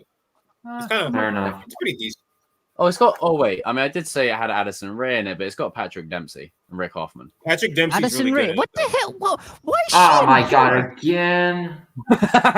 Okay, Did they not She's learn not- from She's All That? okay. I've seen. She's not that bad in this movie. She's barely in it, by the way. Oh, right. She's So not that she's. bad. Okay, Did- okay. did- That's did a she lot. end up I in just the got chopping massive block? He's all that flashbacks with the whole sound. Kiss me. No, please, no, please. Is she on the chopping block, Darius? That's all I need to know. Wait, Chris, what did you say? I don't want to spoil it for you. Please anybody, don't. but Please. It's funny. Give it a Wait, watch. wait, Chris, what are your thoughts on He's All That? Just out of curiosity. Yeah, I've never actually heard Chrissy's opinion. Yeah, because we all have our. What's your opinion? What's your take? It's a big piled piece of dog shit. See, to me, I still can't get Well, over there the we fact go. that the editing team didn't notice there was a scene like legitimately cut off Addison Rae's arm. How could you miss that in post production? Oh. I'm sorry. Oh God! Like, I what? can't believe a while ago I did the crazy thing of eating pineapple on pizza on a stream, watching that movie. I Amazingly can't- good, man. Tanner, I don't know if you're watching.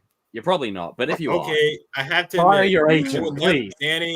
I would See, I never don't blame Tanner's agent for that. I just blame Netflix for that. I'm not. You know, I when would I never saw get Matthew Lillard in the pineapple on pizza movie, by choice. But when it's I not saw that bad. Matthew Lillard, I wouldn't felt do it like by choice. saying, "Sir, what are you doing in this movie, sir? What are you doing here, Five Nights sir?" at Freddy's. See, that's the thing. Obviously, like other than like Cobra Kai, Tanner has done like one or two other big roles. The rest of them were. Tanner like, says his Nickelodeon only goal is I want to play Robin. That's Get it. him That's in his only DC. goal. Get him in DC. Oh, The Colorado. Accountant That- from 2016. That is an amazing film. Oh, is that the one with That's Ben Affleck when he has autism. I enjoyed that. That's the film. movie that. Oh yeah, The Accountant. That one's pretty yes. good. Jacob, do you want to know what's even funnier? That was the movie that finally convinced me that I was autistic. Like, because I watched that movie, and that's what. And after watching that, I got diagnosed like a few years later. It was thanks to that movie because he done You know such what a the great funny job. thing is, Adam, the guy is called. Right, this is going to be weird. The guy is called Christian Wolf. Wow. I've got it on Blu-ray. It's that much of a good movie. I recommend it. It's one of the Yeah. best performances Jan? I've seen of a person that's Physical not autistic media. playing an autistic person. Bill John. No. Fusion. Huh! Love that shit. Love that shit. Oh, do you know? Oh, I'll never man. forget when I watched the Broly movie. I freaking love that movie. So Broly, fun. Love it. Love it Oh. to death. Speaking on anime, Ooh. Darius, what in the hell is Netflix doing with the Yeah. last Airbender? Sorry to cut you off. Whenever Darius does Don't, this, Danny, don't. Just don't even bring No, that up. Adam, this has to be Give it said. doesn't. Give No, the it people doesn't. what they No, want. it doesn't. Yes, it does. Had to act. Well, the- Listen, Danny, please, you know. It's just good business. my head level was at an 8 because I was a little cautious. The business. No. But then the first interview came out. We're gonna make I don't Sokka have a less dog in this sexist, fight. even though the whole point of Sokka's character is that he is sexist, but he's wrong, and the show tells And you he that grows He's from wrong. it He and grows becomes a better person. He It's grows- what we call a story arc. And then they Yeah. were like, you know what? We're just gonna get rid of the whole Boss Sing Say arc because we want to show their culture at its best and not at its worst. What? Chris. Yeah, because that is how you get rid of like that's what I was Bouncing saying funny. Chat, for all you Avatar fans, let me hear it in the chat right now. Y'all guys know Bong Sing Say on to say to Bong Sing Say. You know Uncle Iroh, man. His song. You're telling me that you're gonna take out that arc? The You know best what, arc in the that's whole the entire thing, movie? See, as you can see, the more you fuck around, the more you're going to find out. But see, that's the thing that always bothers me about this, right? Because it's the same with it. Like people are like, "Oh, we need to wipe history." No, you don't wipe history. You keep it there so we don't do it again. Listen, keep it there, stay it there, and just leave it there. Because guess what? That's what a character arc's supposed to be. You know, it's that thing that's lost in media today. I tried to give this adaptation the benefit of the doubt because I mean we all remember what M. Night Shyamalan did, and it was fucking terrible. That was awful. And the trailers look good, but the more Netflix, if you were the more you keep on explaining it, stop letting these creatives get interviewed. Just stop letting them. Stop. Shut up. Stop doing interviews. Just shut up. You're remember the old and real. Don't fucking say it. Show it. Yeah. Simple, you know. It's because like that weird man. Simple. Either you just spoil this. It's kind of funny to listen to you guys rant because normally it's me. I don't have a dog in this fight. So No, Jacob, you don't understand. You don't understand. Avatar: The Last Airbender is arguably one of the best non-actual animes in the planet because it was made by an American company. Avatar: The Last Airbender, but as a kid, I haven't seen it in so long. Like in a bruh, dude. They're taking out the war arc, the best arc, the best. No, there is no comparison. I don't care what nobody say. Like, listen, the war. Yeah, I'm watching that. How do you spell that, Danny? What? The arc that you're talking about, because I haven't seen it in so long. Bong Sing Se. I don't know how to spell that. Bong Sing Se. I got it. People, I got it. No, I got it. You can't do that. Okay, you can't do that. And also, my God, if you ruin Zuko's arc, I'm definitely walking out from the show. Like, no, like you don't miss Prince Zuko's arc. I'm having a love-hate relationship with Netflix because they will get good shows because they like licensing rights. But when it comes to their own shows as of late, they've all or like their own versions or own takes, they're all garbage as of late, and I hate it. But you know what was supposed to be the actual pitch for this show? Like I already told Darius this or whatever. Like it was supposed to be, they were supposed to put these guys into high school at first. Like they were gonna do. No, I'm sorry. We don't need another CW drama based on anime characters. Did they learn nothing from Dragon Ball Evolution? I'm sorry. Oh God, don't remind me of that. What is it with these companies hard on for putting anime characters in high school? They do it with Goku too. Like Goku doesn't go to school. Like, I get it, right? Over and obviously where this comes from. They are supposed to be high schoolers, but guess what? It doesn't work that well when, you know, Goku doesn't look like a teenager. But they've tried it so much. And this is my even with, like, just to chime with what I know about the anime conversion. When you try and adapt anime into live action, there is a very fine line. And it's been fucked up so many times. See, my thing is this: like with the Yu Yu Hakusho live action. Now, in the Yu Yu Hakusho community, it's divided. It's literally divided. It's like 50-50. There's no like in between and everything. It's either you like it or you hate it or whatever. To me, I thought it was okay. Like, you know, I thought it was all right for what it was. It was not exactly what I wanted or whatever, but you know, the one anime adaptation that I'll never get over, right, is the simple fact that they had a Bleach movie with a song about milk. It was a rock. I'm sorry, Chris, what was that?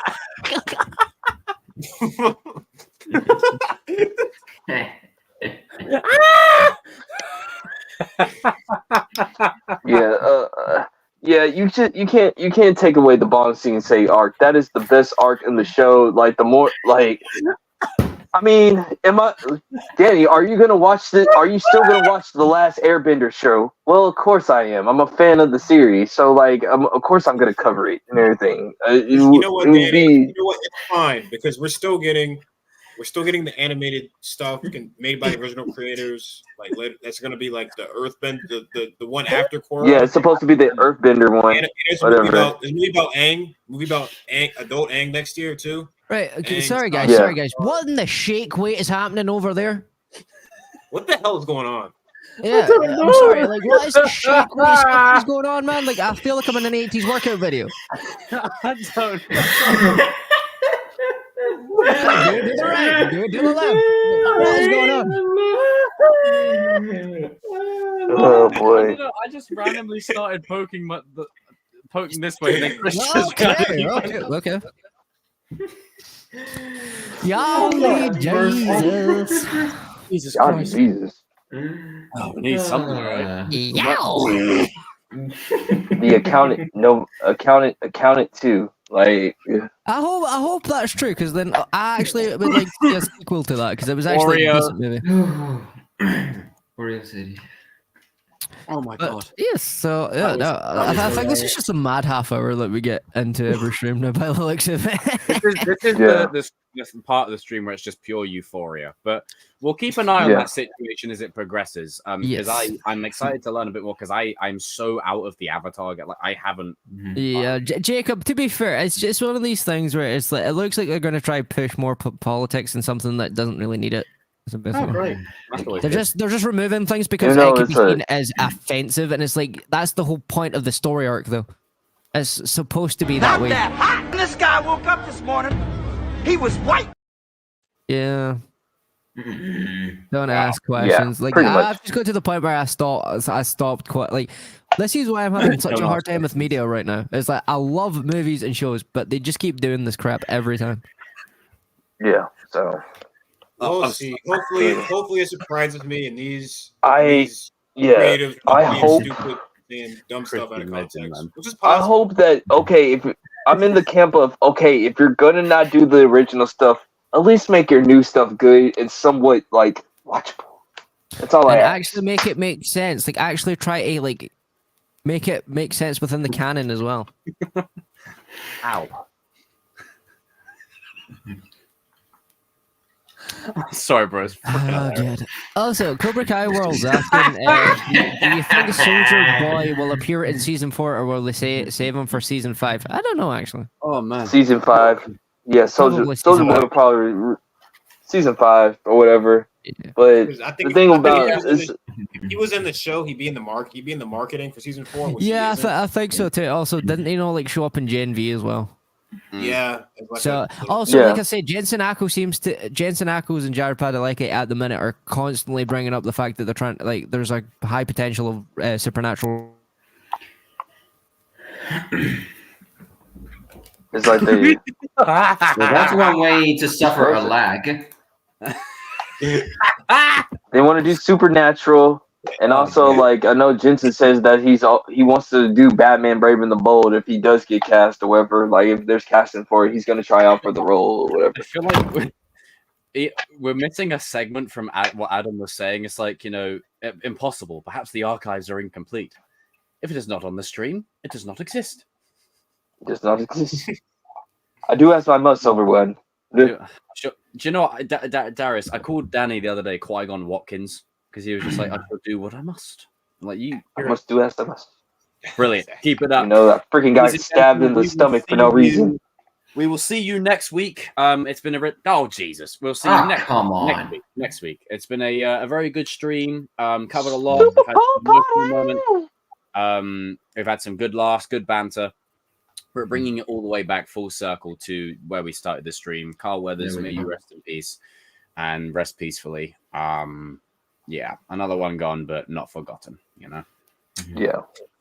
But ladies and gentlemen, we will see you all next week. Look after yourselves. What's that line? It's like, take care of yourselves and each other. Boom. Super Bowl party, people. So get ready. Super Bowl party. Let's go. Yeah, let me play a nice little... what clip should I end with? I'm going to go with a golden oldie. A golden oldie. Yeah. This is us whenever we're talking about DC. Us to DC. Now this is very shoddy work, Pinkman.